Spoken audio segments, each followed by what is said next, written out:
19औं साधारण सभा सामाजिक लेखा परीक्षण र सम्मान कार्यक्रममा यहाँहरू सम्पूर्णलाई प्रमुख अतिथिज्यूहरू, विभिन्न सङ्घ संस्थालाई पाल्नुभएका पत्रकार साथीहरू, सम्पूर्ण महानुभावहरूलाई म स्वागत गर्दै म यस बाल कल्याण संस्थाको कार्यकारी निर्देशकको तर्फबाट स्वागत गर्दै म कार्यक्रम औपचारिक ढङ्गमा चलाउने अनुमति माग्दछु। आज हाम्रो समितिको सचिव, व्यवस्थापन समितिको सचिव कारणवश आफ्नो अति आवश्यक कामले गर्दाखेरि बाहिर हुनुभएकोले यो पहिलो सेसनको कार्यक्रम सञ्चालन चाहिँ म आफैले गर्ने अनुमति माग्दछु।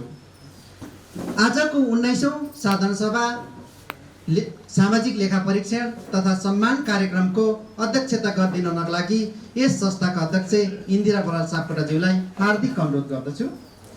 आजको यो कार्यक्रमलाई हामी बालबालिकाको क्षेत्रमा धेरै कामहरू गर्छौँ।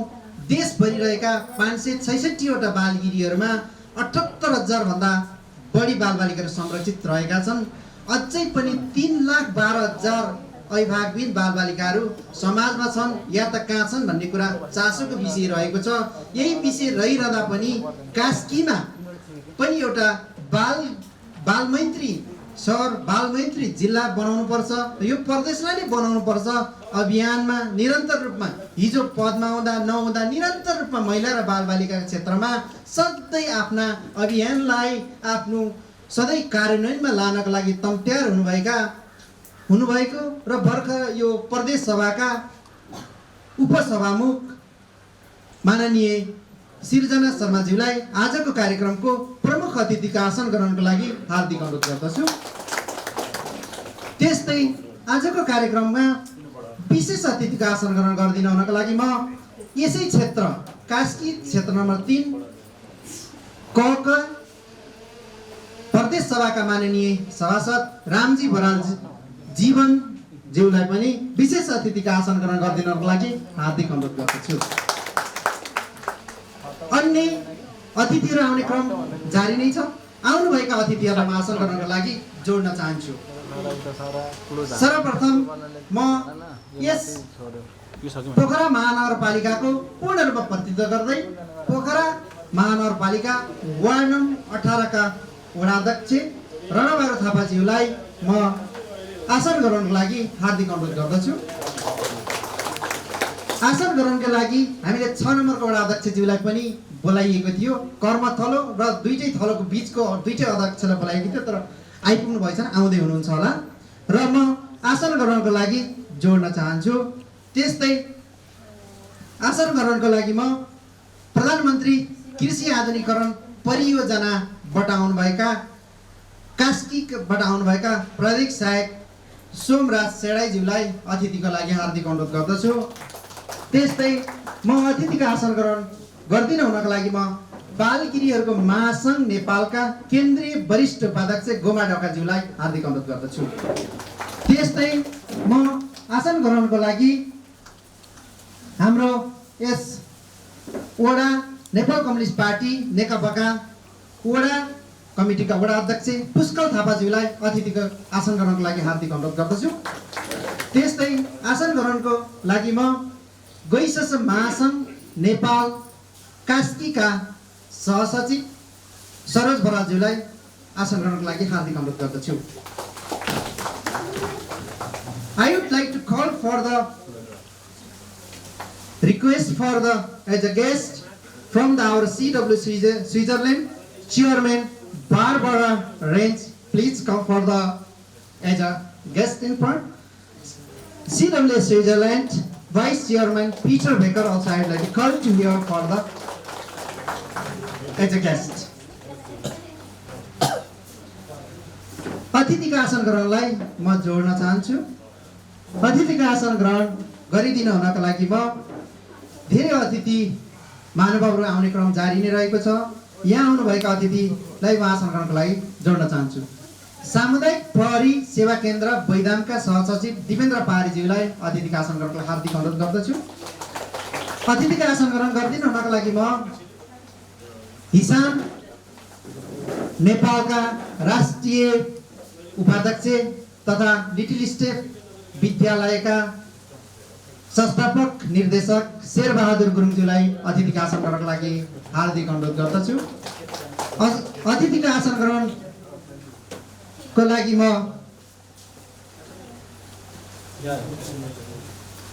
हाम्रो ढोरबराई दिदीबहिनी समितिका अध्यक्ष सुशीला पारेज्यूलाई हार्दिक अनुरोध गर्दछु।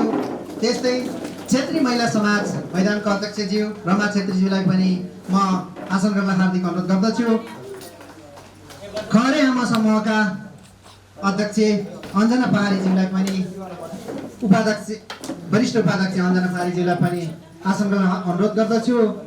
आसन ग्रहणको लागि भर्खरै मात्रै हाम्रो निमन्त्रण स्वीकार गरेर पत्रकार महासङ्घ कास्कीका अध्यक्ष आदरणीय दाई दिपेन्द्र दाई आउनुभएको छ। उहाँलाई आसन ग्रहणको लागि हार्दिक अनुरोध गर्दछु।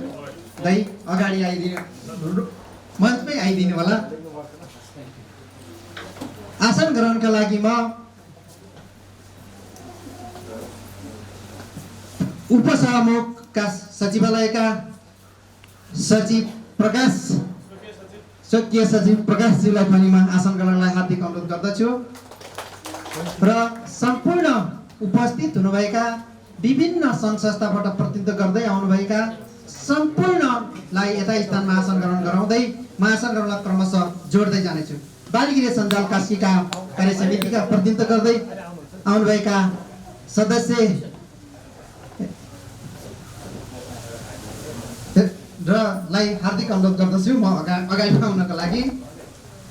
त्यस्तै शोभा म्याडमलाई म अगाडि आउनको लागि अनुरोध गरेँ। त्यस्तै म आसन ग्रहणको लागि आज हामीले प्रत्येक वर्ष बाल कल्याण संस्थाले दुईटा विधामा सम्मान गर्ने गर्छ, सम्झिने गर्छ। जहिले पनि बालबालिकाको क्षेत्रमा काम गर्नुभएका, अन्यत्र पछाडि पढ्नुभएका र पत्रकारी क्षेत्रमा बालबालिकाका लागि लेख्ने, जहिले पनि बालबालिकाहरू आवाजविहीन हुन्, ती आवाजविहीनहरूलाई लेख्नको लागि कलमको माध्यमबाट सुसज्जित गर्न सधैँ अभिप्राय राख्नुहुने दुईजना पत्रकारहरूलाई हामीले जहिले पनि सम्मान गर्ने गर्छौँ। यो 3 वर्षदेखि लगातार रूपमा गरिरहेका छौँ। यसलाई क्रममा दीर्घकालीन योजनाको रूपमा हामीले लगिरहेका छौँ। अब आगामी वर्षमा यसलाई झन् अझ सशक्त ढङ्गले अझ बढी लाने जमर्को गरिरहेका छौँ। यही सन्दर्भमा आज हामीले दुईजना सामाजिक अभियन्ता, बाल संरक्षण अभियन्ताको क्षेत्रबाट हामीले सम्मान गर्ने जमर्को गरेको छौँ। यो जमर्कोमा हामीले छनौट यो वर्ष छनौट गरेको छौँ। बालबालिकाको संरक्षणको अभियन्तामा 2046बाट हामीले 2076लाई हामीले सम्मान गर्दैछौँ। 3 दशकभन्दा बालबालिकाको क्षेत्रमा बढी काम गर्नुभएका, इलाममा जन्मनुभएका, कास्कीलाई कर्मथला बनाएर म पनि 17 वर्ष करिब बालबालिका क्षेत्रमा काम गरेको भयो। तर म उहाँलाई मेरो राष्ट्रपति नै मेरो हजुरबा नै भन्छु उहाँलाई, किनभने उहाँले 3 दशकभन्दा माथि लामो समयसम्म बालबालिकाको बाल अधिकारको क्षेत्रमा काम गर्नुभएको छ। उहाँ हुनुहुन्छ आजको सम्मानित व्यक्तित्व हाम्रो प्रेम सोम्याङ। लामो समयसम्म सिभिलमा 30 वर्षभन्दा माथि काम गर्नुभएको छ। उहाँलाई मैले आजको सम्मानित व्यक्तिलाई पनि आसन ग्रहणको लागि हार्दिक अनुरोध गरेँ। त्यस्तै आजको सम्मानित व्यक्तिहरूमा त्यस्तै आउनुभएको छ CWSNमा लामो समयसम्म, अहिले त सडक बालबालिका संरक्षण क्षेत्रमा राम्रो काम गरिरहनु भएको छ, लामो अनुभव छ, जहिले पनि ओझेल परिरहनु भएको छ। हाम्रो निमा दिदीज्यूलाई पनि आजको आसन ग्रहणलाई अनुरोध गर्छु। उहाँ पनि सम्मानित व्यक्ति मध्येमा एक हुनुहुन्छ। बाल संरक्षण अभियन्ताको रूपमा हामीले सम्मान गर्दैछौँ। त्यस्तै अर्को पत्रकारको क्षेत्रमा हामीले प्रत्येक वर्ष 2 जना, 1 जना महिला र 1 जना पुरुष पत्रकारको क्षेत्रबाट हामीले सम्मान गर्छौँ। त्यो सम्मान यो वर्ष हामीले 2 जना पत्रकार मित्रहरूलाई हामीले गर्दैछौँ। बालबालिकाको क्षेत्रमा वर्ष दिनभरि कलम चलाउनु भएको छ। त्यो कलम चलाइरहँदाखेरि कहीँबाट सम्मान पाउनुभयो भने अझ त्यसले पहिचानको हकमा जोड दिनेछ भन्ने विषयलाई उठान गर्दै हामीले 2टा सम्मानित व्यक्तित्वलाई गरेका छौँ। यो वर्ष हामीले गर्दैछौँ 3 एन्जल्स रेडियोका र सधैँभरि बालबालिकाको क्षेत्रमा कलम चलाइरहने 3 एन्जल्स रेडियोका स्टेसन म्यानेजर गणेश श्रेष्ठज्यूलाई पनि आतिथ्य ग्रहणका हार्दिक अनुरोध गर्दै यहाँलाई हार्दिक बधाई सहित आसन ग्रहणको लागि अनुरोध गरेँ। त्यस्तै यो वर्ष हामीले बालबालिकाको क्षेत्रमा कलम चलाइरहनुहुने र महिलाको क्षेत्रमा यो वर्ष हाम्रो आँखा अगाडि पर्नु भएको छ। बिग एफएममा लामै समय काम गर्नुभयो। अहिले विभिन्न सञ्चार मिडियामा उहाँ रहनु भएको छ। उहाँ हुनुहुन्छ आज हामीले यो वर्षको महिलातर्फको बालिका संरक्षण पत्रकारिता पुरस्कारबाट सम्मान गर्दैछौँ सुमना थापा ज्यूलाई पनि मैले आसन ग्रहणको हार्दिक अनुरोध गर्दछु। त्यस्तै म आसन ग्रहणको लागि यहाँ जोड्ने अनुमति पाउँदछु। भर्खरै मात्रै मैले प्रेस चौतारीका पूर्व अध्यक्ष कास्कीय वरिष्ठ पत्रकार श्याम कुमार सर यहाँ उपस्थित हुनुभएको छ। उहाँलाई अगाडि आएर आसन ग्रहण गरिदिनको लागि हार्दिक अनुरोध गर्दछु। त्यस्तै प्रेस सङ्गठनका कास्की जिल्लाका अग्रणी अभियन्ता पत्रकार रेडियो अन्नपूर्णका हाम्रा सन्देश सर पनि यहाँ उपस्थित हुनुभएको छ। उहाँलाई पनि आसन गर्नको लागि हार्दिक अनुरोध गर्छु। त्यस्तै मैले आसन गर्नको लागि मैले छुट्याएको छु राष्ट्रिय मानवाधिकार आयोग गण्डकी प्रदेशका कार्यक्रम अधिकृत सर्वश्रेष्ठज्यूलाई अगाडि आएर आसन ग्रहण गरिदिनको लागि हार्दिक अनुरोध गर्दछु। त्यस्तै आसन ग्रहणको लागि म लेखा परीक्षक हाम्रो मधुमान कथिलाज्यूलाई पनि आसन ग्रहणको लागि हार्दिक अनुरोध गर्दछु।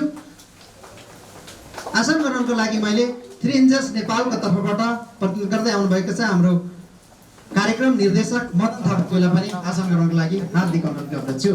मैले आसन ग्रहण क्रमलाई यही जोड्दै जानेछु। सम्पूर्ण उपस्थित हुनुभएका सम्पूर्ण यस बाल कल्याण संस्थाका कार्य समितिका पदाधिकारीज्यूहरू, त्यस्तै साधारण सदस्यज्यूहरू, शुभचिन्तकहरू, विभिन्न मिडियाबाट आउनुभएका पत्रकार साथीहरू, त्यस्तै विभिन्न सङ्घ संस्थाबाट आउनुभएका सम्पूर्ण महानुभावहरूलाई यथा स्थानमा आसन ग्रहणको लागि अनुरोध गर्दै मैले कार्यक्रमलाई अगाडि बढाउने अनुमति माग्दछु। अब कार्यक्रमलाई म अगाडि बढाउने अनुमति माग्दछु। योभन्दा सबैभन्दा पहिले म राष्ट्रिय गानको लागि सबैजनालाई तयार भइदिनको लागि हार्दिक अनुरोध गर्दै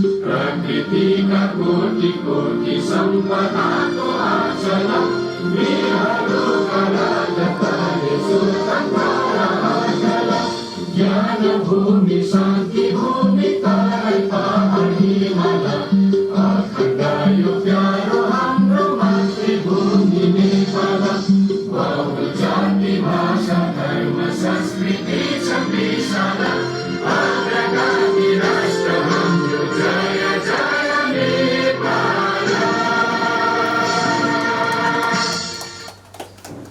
करिब हामीले 40 जना आवासीय रूपमा संरक्षण गरेका छौँ भने 85 जनालाई पारिवारिक रूपमा सहयोग गरेका छौँ भने हामीले 5 वटा यो भित्र परियोजनाहरू सञ्चालन गरेका छौँ। एउटा परियोजना शैक्षिक छात्रवृत्ति परियोजना छ भने अर्को अर्गानिक फार्मिङको परियोजना छ, अर्को एउटा मनोविमर्शको परियोजना छ भने अर्को हामीले एउटा तालिम केन्द्रको रूपमा र बालगिरीको रूपमा गरेर 5 वटा परियोजना गरेका छौँ। हामी करिब यो बत्तीमा हामी निर्भर छौँ। 100% हामी सोलर उत्पादन गरेर हामी प्रयोग गर्छौँ। तरकारीमा हामी 100% निर्भर छौँ। यसमा उत्पादन गरेर हामी प्रयोग गर्छौँ भने बायोग्यास पनि करिब 80% हामी आफै उत्पादन गरेर त्यसलाई सञ्चालित गरेको छौँ भने हाम्रो ग्रेड ए नेपाल सरकारको मोनिटरले ग्रेड ए होमको रूपमा चाहिँ हामीलाई परिचित गरेको छ। करिब ग्रेड ए होममा पनि हाइएस्ट नम्बरमा यसले स्कोरिङ गर्न सफल भएको छ भने विभिन्न परियोजना हामीले सञ्चालन गरेको छ। बालबालिकाको क्षेत्रमा करिब हामी 18 वर्षदेखि यसै क्षेत्रमा कार्यरत रहेका छौँ र यी कार्यरत रहिरहँदाखेरि हामीले गरेका र वर्षभरिको यो हाम्रो एउटा चाड हो। यो चाडमा उपस्थित हुनुभएका सम्पूर्ण प्रमुख अतिथि र सम्पूर्ण महानुभावहरूलाई स्वागत गरिदिनको लागि, स्वागत मन्तव्य राखिदिनको लागि यस संस्थाका कार्य समितिको उपाध्यक्ष वसन्त सुवेदीज्यूलाई हार्दिक अनुरोध गर्दछु। यहाँहरूको शुभेच्छा, यहाँहरूको न्यानो माया र यहाँहरूको बालबालिकाहरूप्रतिको आजका बालबालिका भोलिका यो राष्ट्रको लागि यो राष्ट्र हाँक्ने महान व्यक्तित्वहरू बन्ने बालबालिका नै हुन् भनेर विश्वास राखेर सदैव अघिल्ला वर्षहरूको कार्यक्रममा जस्तै यो कार्यक्रममा पनि यहाँहरू हाम्रो आमन्त्रणलाई स्वीकार गरेर विभिन्न व्यस्त सेड्युलहरूलाई पछाडि धकेलेर यो बालबालिकाको कार्यक्रम हो, हामी त्यहाँ जानुपर्छ, सद्भाव राख्नुपर्छ र आवश्यक समयमा सहयोग गर्नुपर्छ भनेर निरन्तर रूपमा 19औं वर्षसम्म हामीलाई सधैँ साथ दिने, सधैँ सहयोग गर्ने र बालबालिकाहरूको उन्नतिको लागि विभिन्न क्षेत्रबाट सहयोग पुर्याउने यी मनहरू, यहाँहरू वास्तवमै आदरणीय हुनुहुन्छ, यहाँहरू वास्तवमै सम्मानयोग्य हुनुहुन्छ। यहाँहरूले दिएको यो सद्भावको कारणले गर्दा नै यो बालगृह अहिले एक क्याटेगोरीमा छनौट हुन सफल भएको छ। यो अहिले मात्र होइन, विगत केही वर्षबाट यो क वर्गमा यसका विभिन्न सूचकाङ्कहरूमा हामीले राम्रो गर्दै आएका छौँ र यो साथ यहाँहरू सबैको भएको कारणले मात्र सम्भव भएको, नत्र भने सम्भव थिएन।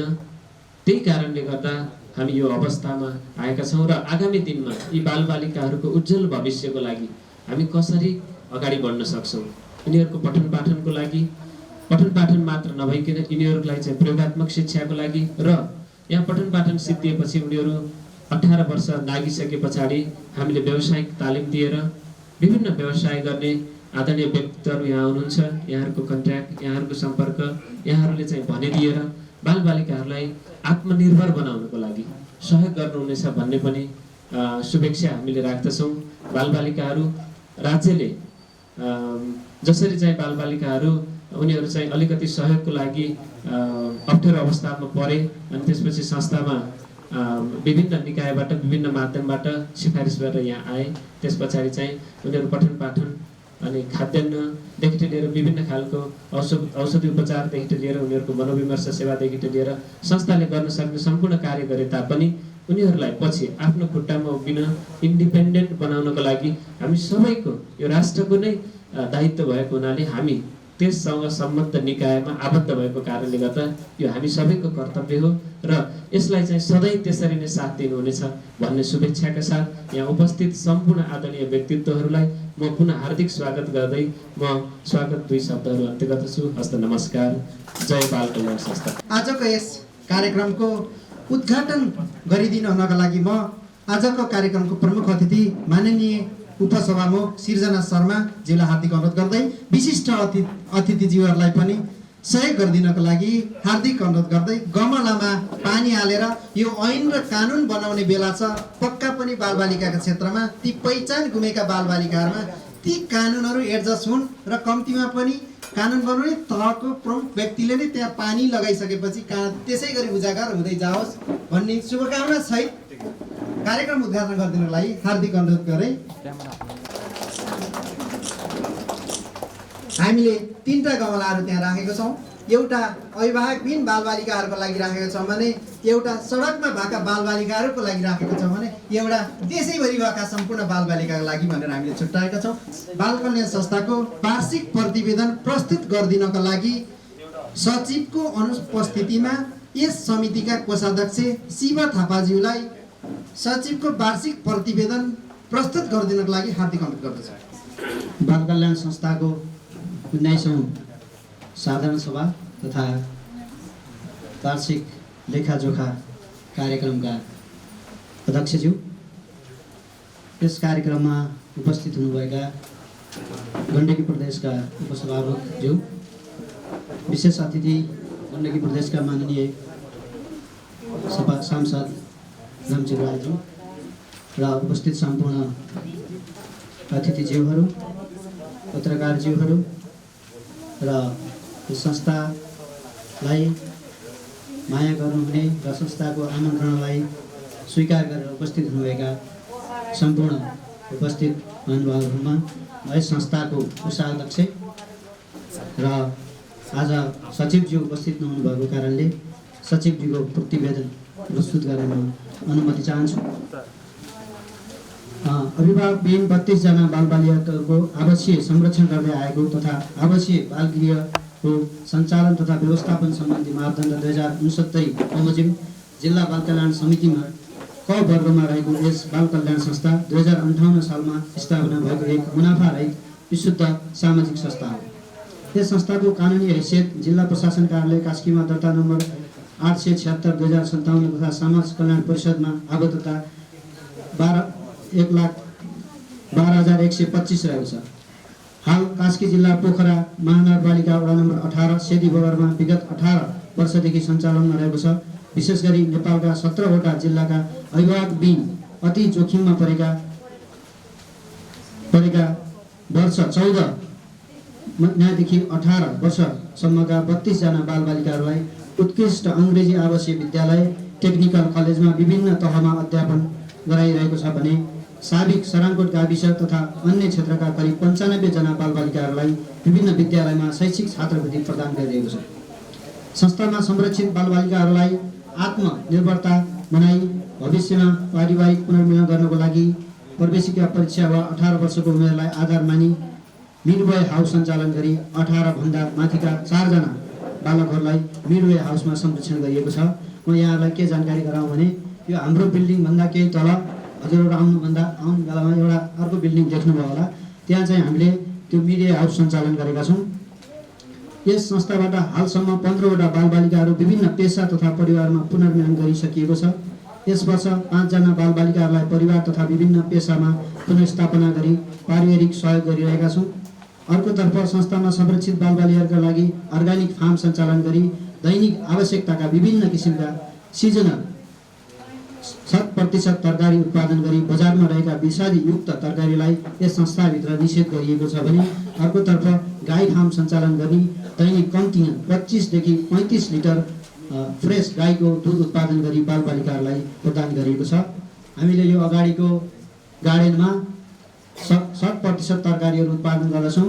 यो सिजनमा हामीलाई अलिकति असिनोले गर्दा हामी चाहिँ प्रभावित भयौँ, नत्र भने हामीलाई तरकारी किन्नुपर्ने आवश्यकता छैन भन्ने कुरा पनि जानकारी गराउँछु। संस्थामा संरक्षण गरिएका बालबालिकाहरूका लागि कम्तीमा हप्तामा 2 घण्टा क्षमता अभिवृद्धिका लागि क्रिएटिभ आर्ट, कार्पेन्टरिङ तथा सजावटका सामग्री उत्पादन गर्ने रोजगारमूलक तालिम वर्कसप हाउस स्थापना गरी संस्थामा सञ्चालन गरिएको छ। हाम्रो संस्थामा अलि अगाडिपट्टि एउटा अर्को बिल्डिङ छ, त्यहाँ चाहिँ हामीले यी सबै कार्यहरू गर्छौँ। आवासीय संरक्षणमा रहेका बालबालिकाहरूका लागि क्षमता अभिवृद्धिका कार्यक्रम, खेलकुद, गायन तथा सङ्गीतका कक्षाहरू, पदयात्रा, भ्रमण, अतिरिक्त क्रियाकलापसँगै नेपाल हाउस कास्कीको सहकार्यमा संस्थाभित्र मनोविमर्श सेवा, बालबालिकाको लागि अध्ययन कक्ष, मनोरञ्जन कक्ष, हेल्थ कक्ष, कम्प्युटर कक्ष आदि सञ्चालन गरिएको छ। आत्मनिर्भरताको लागि जर्मन तथा स्विस सहयोगमा 13 केबीको सौर्य उत्पादन गरी विद्युत प्रयोगलाई निषेध गरिएको छ भने आपतकालीन उद्धारका लागि आवश्यक सामग्री सहितको विपद व्यवस्थापन तथा आपतकालीन अवस्थाका लागि खाद्यान्न, लत्ता, कपडा, 2 लाख लिटर पिउने पानीको सङ्कलन गरी दीर्घकालीन योजना बनाइएको छ।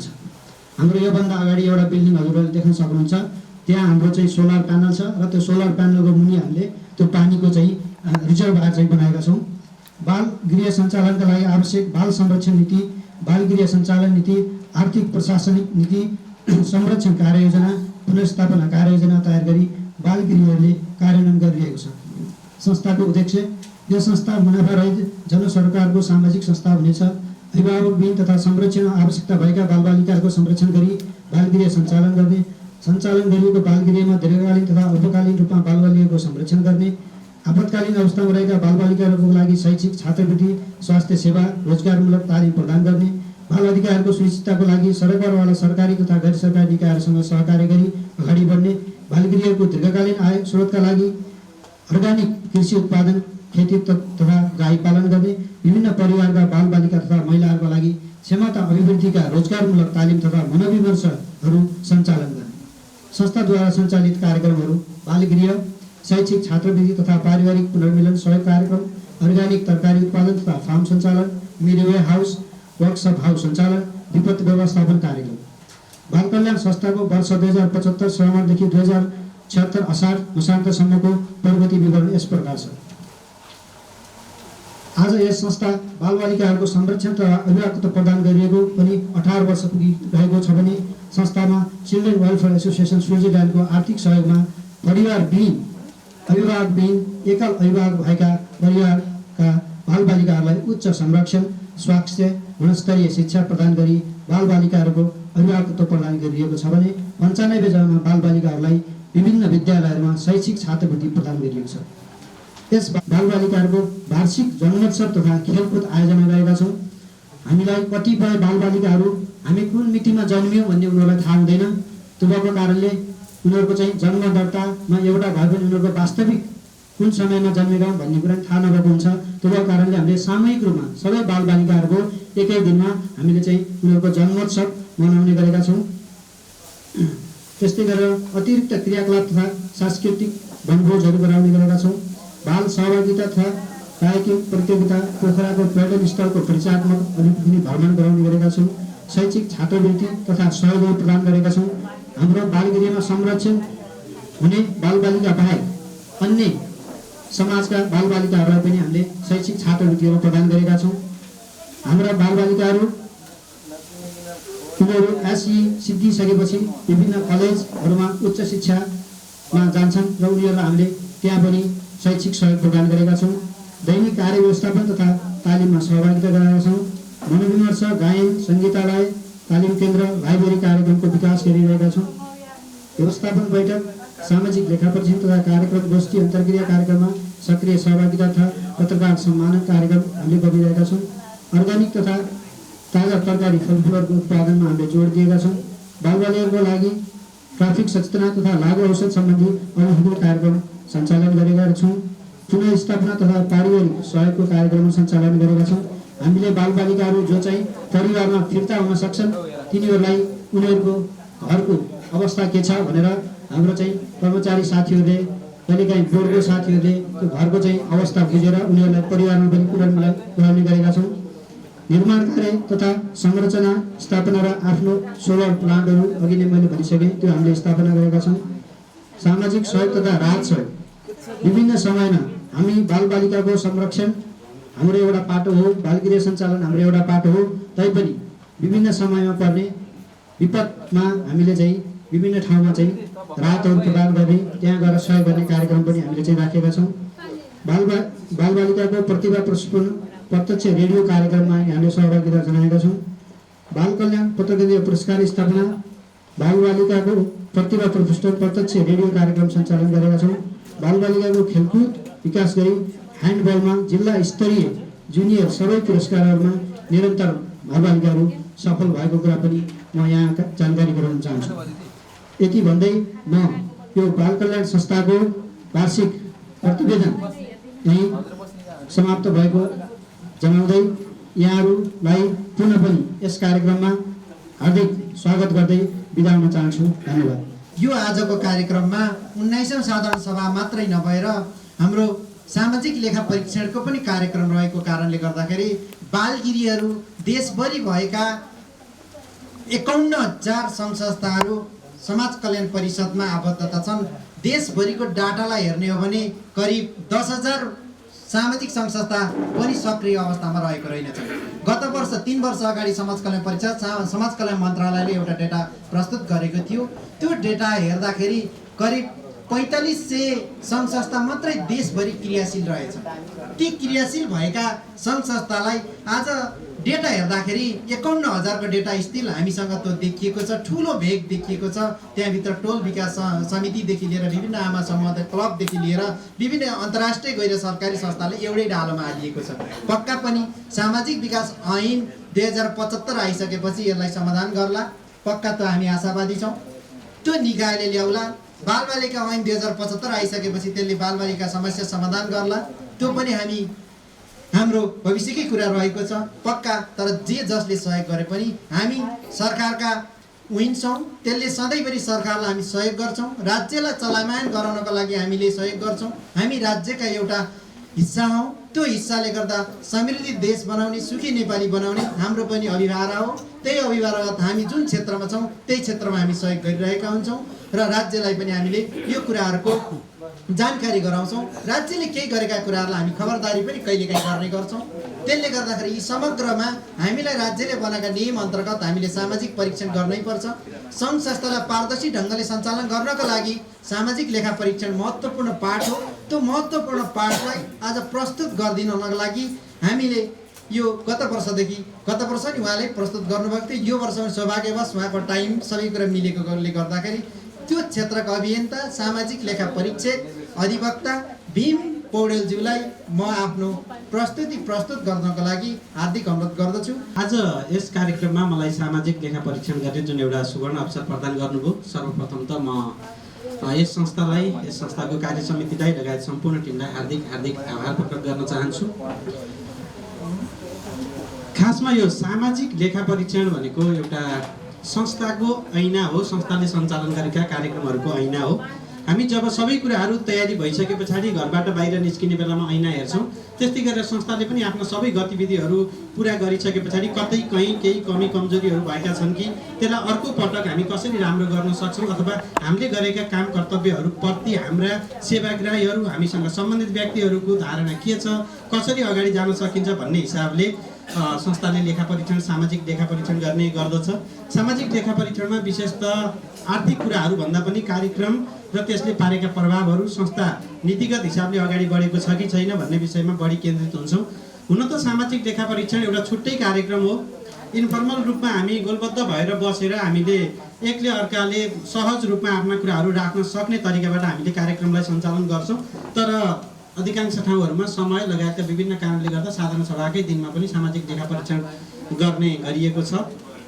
त्यो हुँदाखेरि कहीँ कतै आफ्ना भित्र मनमा लागेका कुराहरू संस्थालाई दिनुपर्ने सुझाव सल्लाहहरू नआउन पनि सक्छ, अन्तर्क्रियात्मक रूपमा नहुन पनि सक्छ। त्यसलाई मध्यनजर गरेर मैले सुरुवातमा नै यहाँहरू समक्ष के अनुरोध गरेँ भने यदि त्यस्ता खालका कुराहरू छन् भने प्रष्ट रूपमा यहाँले अगाडि ल्याइदिनु भयो भने अहिले छलफलको क्रममा पनि, त्यो भएन भने पछाडि मन्तव्यको क्रममा पनि यहाँले आफ्ना कुराहरूलाई राखिदिनु हुनेछ भन्ने अपेक्षाका साथ म कार्यक्रमलाई अगाडि बढाउन चाहन्छु। सामाजिक लेखाजोखा कार्यक्रम 2076 श्रावण 19 गते म अधिवक्ता भीम प्रसाद पौडेल। खासमा सामाजिक लेखाजोखाको छोटो परिचय गर्दाखेरि सरकारी तथा गैर सरकारी संस्थाले आफ्नो उद्देश्य र प्रतिबद्धता अनुरूप निश्चित अवधिमा भए गरेका काम कारबाही तथा त्यसको प्रभावकारिता, उपदेयता, नतिजाबारे सरकारवालासँग गरिने छलफल कार्यक्रम नै सामाजिक लेखाजोखा कार्यक्रम हो। यस कार्यक्रममा सरकारवालाले आफ्नो अनुभव, बुझाइ र दृष्टिकोणका आधारमा सम्बन्धित संस्थालाई पृष्ठपोषण समेत प्रदान गर्ने गर्दछ। सामाजिक लेखाजोखा कार्यक्रम आर्थिक लेखा परीक्षणभन्दा फरक विषय हो। यसमा आर्थिक विषयमा भन्दा पनि कार्यक्रम, संस्थागत संरचना, सुशासन र उपलब्धिको विषयमा छलफल गर्ने गरिन्छ। अधिकांश सामाजिक लेखाजोखा कार्यक्रममा प्रसारण गरिने अथवा छलफल गर्ने विषयहरू यसभन्दा अगाडि हाम्रो कोषाध्यक्ष सरले पनि आफ्नो वार्षिक प्रतिवेदनमा प्रस्तुत गरिसक्नु भएको छ। त्यसले गर्दा ती विषयमा पनि म सरसर्ती अगाडि बढ्नेछु। पोखरा महानगरपालिका वडा नम्बर 18 सेदी बगरमा रहेको बाल कल्याण संस्था 2058 सालमा स्थापना भएको संस्था हो। जिल्ला प्रशासन कार्यालयमा 58 सालमा दर्ता भयो र संरक्षणविहीन बालबालिकालाई आवासीय संरक्षणमा राखी अहिले यो संस्था A ग्रेडमा रहेको संस्था छ। बालगृह यो संस्थाद्वारा सञ्चालित बालगृह A ग्रेडमा छ। त्यस्तै गरी यस संस्थाले बालगृहमा रहेका बालबालिकालाई शिक्षा, स्वास्थ्य, क्षमता अभिवृद्धि लगायतका कार्यक्रमहरू सञ्चालन गर्दै आएको छ। संस्थाले तरकारी र दुधमा आत्मनिर्भर बन्नका लागि अर्ग्यानिक पशु तथा कृषि फार्म पनि सञ्चालन गर्दै आएको छ।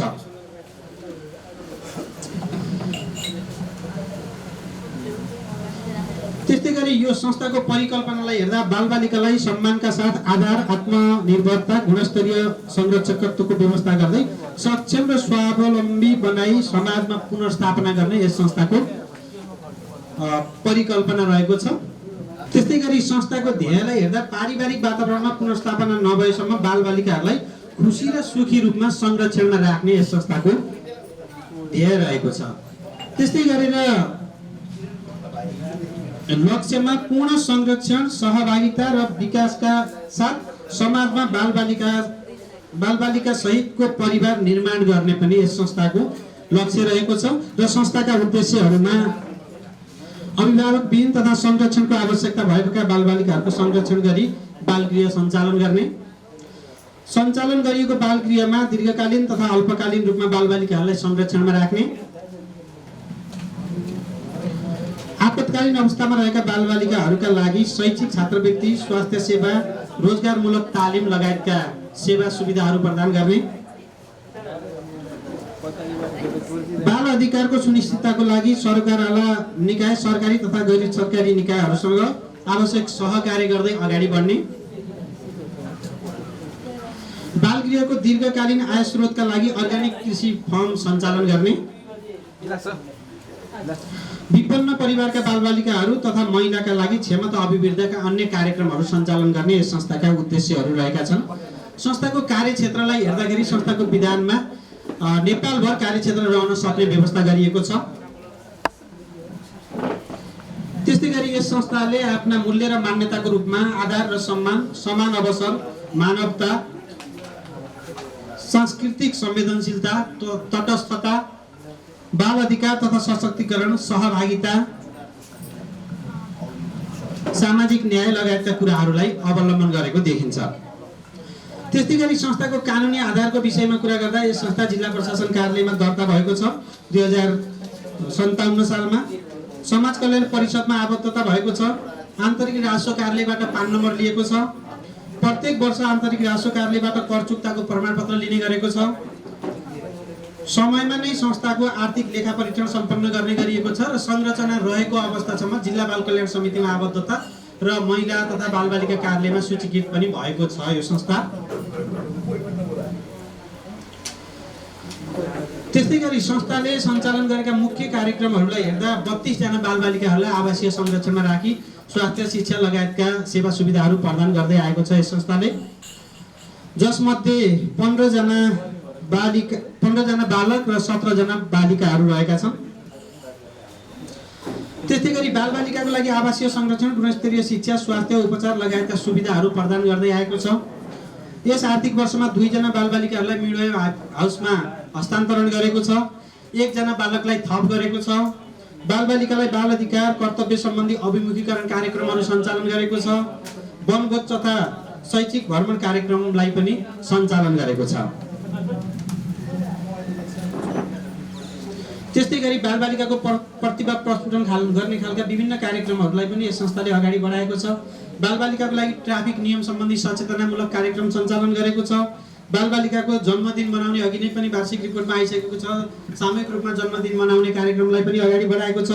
पोखराका पर्यटकीय स्थलहरूको परिचयात्मक कार्यक्रमलाई अगाडि बढाएको छ। मनोसामाजिक मनोविमर्श, जीवनोपयोगी सिप सम्बन्धी तालिमहरू सञ्चालन गरेको छ। बालबालिकालाई सामाजिक सेवामा उत्प्रेरित गर्ने खालका कार्यक्रमहरू सञ्चालन गरेको छ।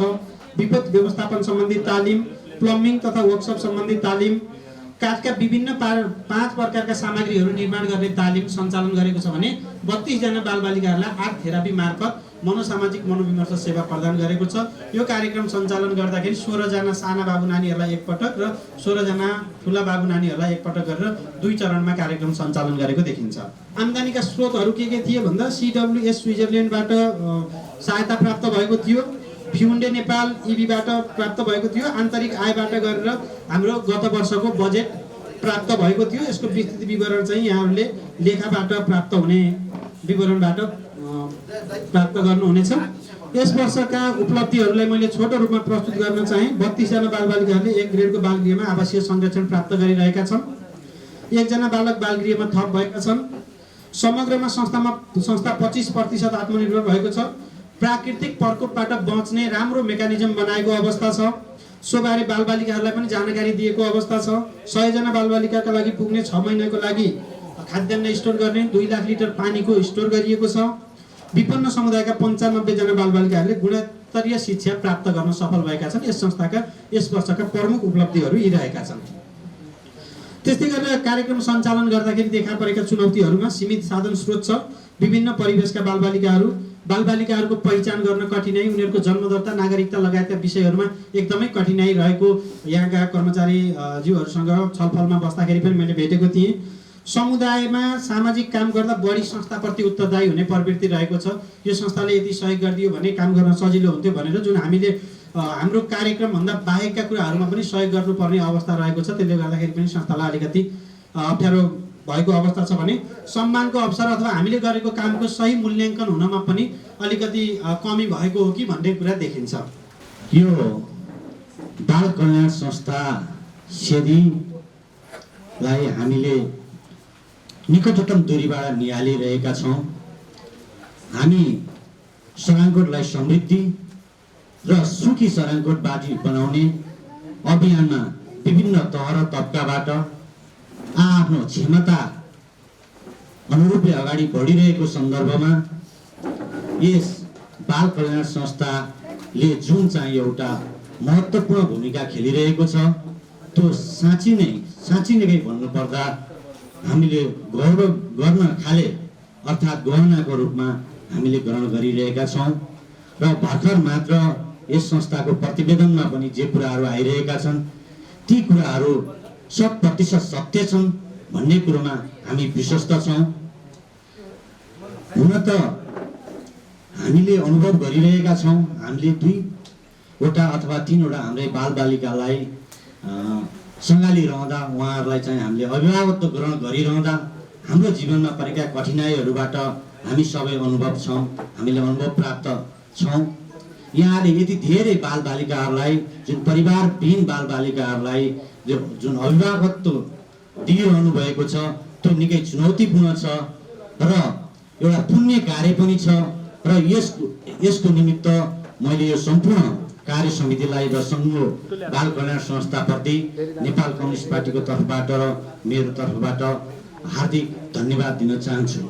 पत्रकारी क्षेत्रबाट यो वर्ष हामीले बालबालिकाका क्षेत्रमा उल्लेखनीय कलम चलाउनु भएका 2 जना पत्रकारलाई हामीले सम्मान गर्दैछौँ। हामीले सम्मान ग्रहण गरिदिनको लागि म पत्रकारिता क्षेत्रमा महिलाको तर्फबाट महिला पत्रकारहरू मध्येबाट हामीले सुनेको छ यसभरि सुमन थापाज्यूलाई हामीले नगद र प्रमाणपत्रले सम्मान ग्रहण गर्दैछौँ। सम्मान गरिदिनको लागि म प्रदेश सभाका सभासद माननीय राजीव पहाडीज्यूलाई हार्दिक अनुरोध गर्दछौँ। आपा सिन्जाली मगरज्यू पर्नु भएको छ, उहाँलाई हार्दिक बधाई सहित सम्मान ग्रहण गरिदिनको लागि हार्दिक अनुरोध गर्दछु।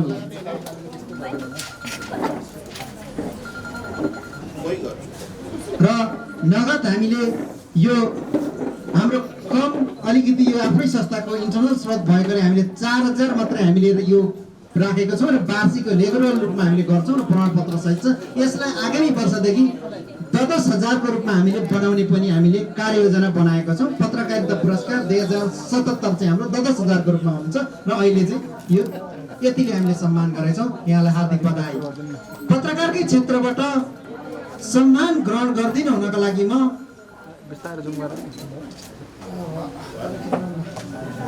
धन्यवाद ग्रहण गरिदिनु हुनको लागि म बालबालिका क्षेत्रमा लामो समयसम्म कलम चलाउनु भएका 3 एन्जल्स नेपालका स्टेसन म्यानेजर गणेश श्रेष्ठज्यूलाई सम्मान ग्रहण गरिदिनु हुनको लागि हार्दिक अनुरोध गर्छु। उहाँलाई यो सम्मानले कम्ती पनि बालबालिकाको क्षेत्रमा उहाँले पक्का पनि कलम निरन्तर रूपमा चलाइरहनु हुनेछ। प्रत्येक वर्ष हामीले 2 जना पत्रकारलाई सम्मान गर्ने क्रममा यो वर्ष उहाँहरू 2 जना चयन हुनुभएको छ। उहाँहरूलाई हार्दिक बधाई सहित आगामी दिनमा अझ कलम नहिचकिचाओस् बालबालिकाको क्षेत्रमा चलाउनका लागि। हामी 18 वर्षभन्दा माथिका हाम्रा भोटर हौँ, त्यसले गर्दाखेरि उसका लागि कलम चलाउँछौँ। त्योभन्दा साना आगामी भोटर हुन् भन्ने कुरा हामीले कहिलेकाहीँ ख्याल गर्दैनौँ, त्यसले गर्दा कलम नचल्न सक्छन्। त्यो कलम निरन्तर चलिरहन् भन्ने यहाँलाई शुभकामना। त्यस्तै उहाँलाई हामीले बालक पत्रकारिता पुरस्कार 2076 रु 6000 सहित त्यो प्रमाणपत्र छ, उहाँलाई यसले सम्मान गर्दछौँ। उहाँलाई हार्दिक बधाई सहित उहाँलाई त्यस्तै सम्मान गर्नको लागि तयारी अवस्था रहिदिनको लागि प्रेम सोम्याङ सरले लामो समयसम्म बालबालिका क्षेत्रमा काम गर्नुभयो। पक्का पनि उहाँको यो उमेरमा अझै त्यो प्रति जोस जागर नहटाओस्, यहाँलाई शुभकामना। सम्मान ग्रहणकै लागि हामीले महिला तर्फबाट बाल संरक्षणमा विशेष गरेर पछिल्लो समयमा सडक बालबालिकाको क्षेत्रमा योगदानपूर्ण काम गर्नुभएका निमा गुरुङज्यूलाई पनि हामीले बालिका संरक्षण अभियन्ता 2076 ले हामीले सम्मान गर्दैछौँ। निमा गुरुङज्यूलाई पनि सम्मान पत्र ग्रहण गर्नको लागि मैले अगाडि बोलाएँ र सम्मान प्रदान गरिदिनको लागि प्रमुख अतिथिज्यूलाई हार्दिक अनुरोध गरेँ। सम्मान प्रदान गरिदिनु हुनको लागि मैले माननीय उपसभामुखज्यूलाई हार्दिक अनुरोध गर्दै निमा गुरुङ उहाँ लामो समयसम्म बालबालिका क्षेत्रमा काम गर्नुभएको छ, CWSसँग आबद्धता हुनुहुन्छ। पछिल्लो चरणमा सडक बालबालिकाको लागि संरक्षण गृह स्थापना गरेर उहाँले सञ्चालित गर्नुभएको छ, उहाँलाई बधाई छ। यो अभियान सधैँ चलिरहोस्, यो अभियानमा सधैँभरि लागिरहनुहोस्, यहाँलाई शुभकामना। र पक्का पनि यो सानो एउटा प्रमाणपत्रले यहाँको अभियानमा केही जोड पुग्न सकोस्, शुभकामना छ। यहाँलाई हार्दिक बधाई छ। यो वर्ष हामीले प्रत्येक वर्ष बाल कल्याण संस्थामा कार्यरत हुने सम्पूर्ण कर्मचारीको तर्फबाट उत्कृष्ट कर्मचारीको रूपमा उत्कृष्ट कर्मचारीको रूपमा सम्मान गर्छौँ। एकजना कर्मचारी छनौट हुन्छ। यो वर्ष हामीले यस बाल कल्याण संस्थाको कर्मचारी छनौटमा हामीले यसै संस्थामा कार्यरत हाउस मदरको रूपमा कार्यरत पार्वती पौडेललाई उत्कृष्ट कर्मचारीको रूपमा सम्मान गर्दैछौँ। उहाँलाई हार्दिक बधाईसहित वर्षभरि गर्ने काम उहाँ निरन्तर रूपमा 7 वर्षसम्म यो संस्थामा कार्यरत हुनुहुन्छ। उहाँ सबै कर्मचारीभन्दा उत्कृष्ट कर्मचारी यो वर्ष हुनुभएको छ। उहाँलाई पनि प्रमाणपत्रसहित सम्मान गरिदिन हार्दिक अनुरोध गर्दै सम्मान प्रदान गरिदिनको लागि आजका प्रमुख अतिथिज्यूलाई पुनः फेरि मैले हार्दिक आग्रह गरेँ। जानुहोस्, त्यसले गर्दाखेरि आगामी दिनमा यस्ता उत्कृष्ट कर्मचारीको एउटा प्रमाणपत्रले पनि कम्तीमा वर्षभरिसम्म चाहिँ एउटा इन्करेज होस् भने हामीले प्रदान गरेका छौँ। पार्वती पौडेललाई हार्दिक बधाई हाम्रो सम्पूर्ण तर्फबाट र मेरो तर्फबाट यहाँहरूलाई। यो संस्थाले जे गरिराखेको छ नि, अब संस्था चाहिँ धेरै छ होइन गमादिने। अनि अब खुसीको कुरा चाहिँ के छ भने संस्था यो अब यस्तो समितिहरू छ नि त होइन, बच्चाको क्षेत्रमा काम गर्नेहरूको चाहिँ एउटा राष्ट्रव्यापी नेटवर्क छ। दुईजना राष्ट्रिय नेताहरू यहीँ हुनुहुन्छ, हाम्रो आदरणीय गोमा दिदी, त्यस पछाडि विजय प्रधान भाइ त महासचिव पनि होला। अब किन राम्रो भइरहेको छ पोखरा जस्तो मफसलमा बसेर राष्ट्रिय समितिमा प्रतिनिधित्व गर्नु भनेको चाहिँ त्यो पनि मेजर होइन पोर्टफोलियोमा चान्सुने कुरा होइन नि त। अनि किन त्यो एक्सेप्टेड हुन्छ भने त्यो राम्रो गरिएको छ है, त्यो संस्थाले राम्रो गरिएको छ भनेपछि तपाईँ त्यसका लागि डिजर्भ गर्नुहुन्छ भनेर मान्छे मान्न बाध्य हुन्छ। यस अर्थमा पनि यो बालबालिकाको क्षेत्रमा यसरी जति पनि चिल्ड्रेन्स होम्सहरू छन् तिनीहरूले पोखराको हकमा राम्रो काम गरिराखेका छन्। यस अर्थमा यहाँहरूलाई बधाई छ। यहाँहरू मार्फत तपाईँका अरू धेरै संस्थाकालाई पनि म हार्दिक बधाई ज्ञापन गर्न चाहन्छु।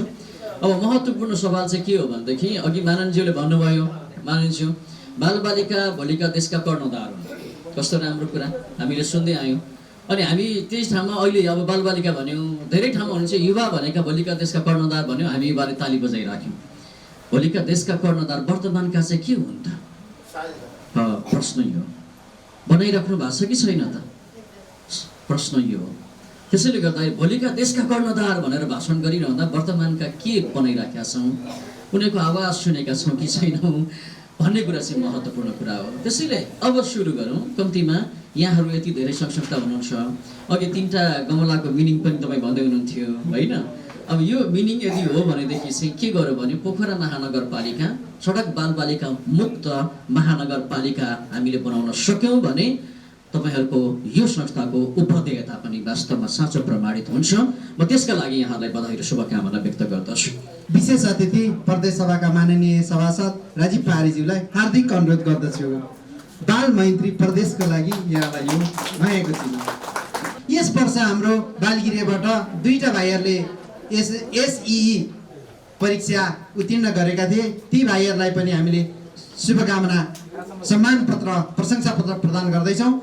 लिदिनको लागि म यस वर्ष एसईसी उत्तीर्ण गर्ने भाइ विनोद विक र विशाल तिमिल सेनालाई अगाडि आएर प्रमाणपत्र लिदिनको लागि अनुरोध गरेँ र दिदिनको लागि आजका प्रमुख अतिथि माननीय उपसभामुखज्यूलाई हार्दिक अनुरोध गरेँ र सहयोगको लागि B+ र विनोद विकले B ल्याएर उत्तीर्ण गरेका थिए।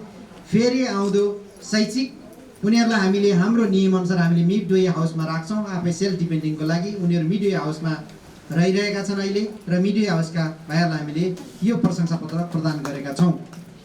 र त्यस्तै I would like to further get the appreciation letters to our donor agency CWS Switzerland, Chairman Barbara Rent and Vice Chairman Peter Becker.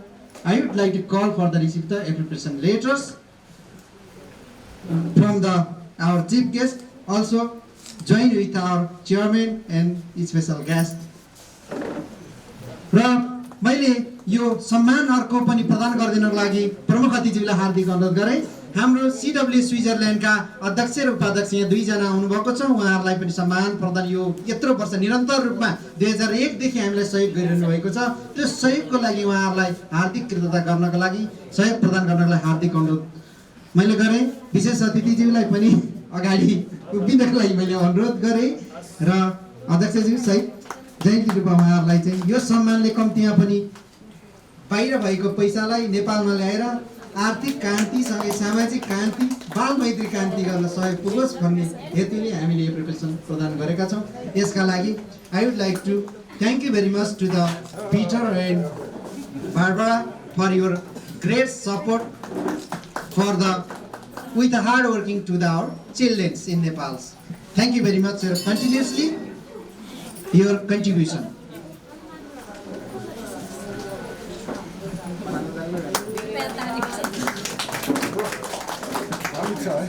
They are not lover for the appropriation letter, but from our side we would like to provide to the this appropriation letter.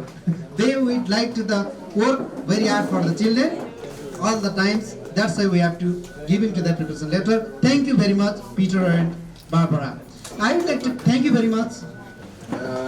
Thank you very much for the invitation to take part at this AGM of Children Welfare Association Nepal. As board members from CWA Switzerland, which is the same name, Children Welfare Association Switzerland, we are very happy to come since 2002 every year to Nepal. So within we are coming for 17 years. In this time we had several changes, but we can realize the ongoing process to install full transparency and good governance in this organization. And therefore, many thanks to Vijay sir and his management team and staff team, and for sure also to our board members. This work of the last years is bringing CWA for the fifth year now a grade A ranking of children homes in Gandaki province. Congratulations from our side and from all sponsors in Switzerland. Now there are 32 children admitted in CWA, mostly traumatized children with difficult background. We are happy to support them in having a safe home, good education, healthy and organic food, and medical care. We are also supporting our Midway House, which is running now since 3 years. This Midway House program is very important for us. You already seen 2 boys who finished SEE this year and who are now staying in the children home, together in the Midway House. Together they are now 4 youth from CWA staying in the Midway House and making their experience for a self-depending life. They are joining colleges, and for sure they will also receive vocational trainings to find their way in the future.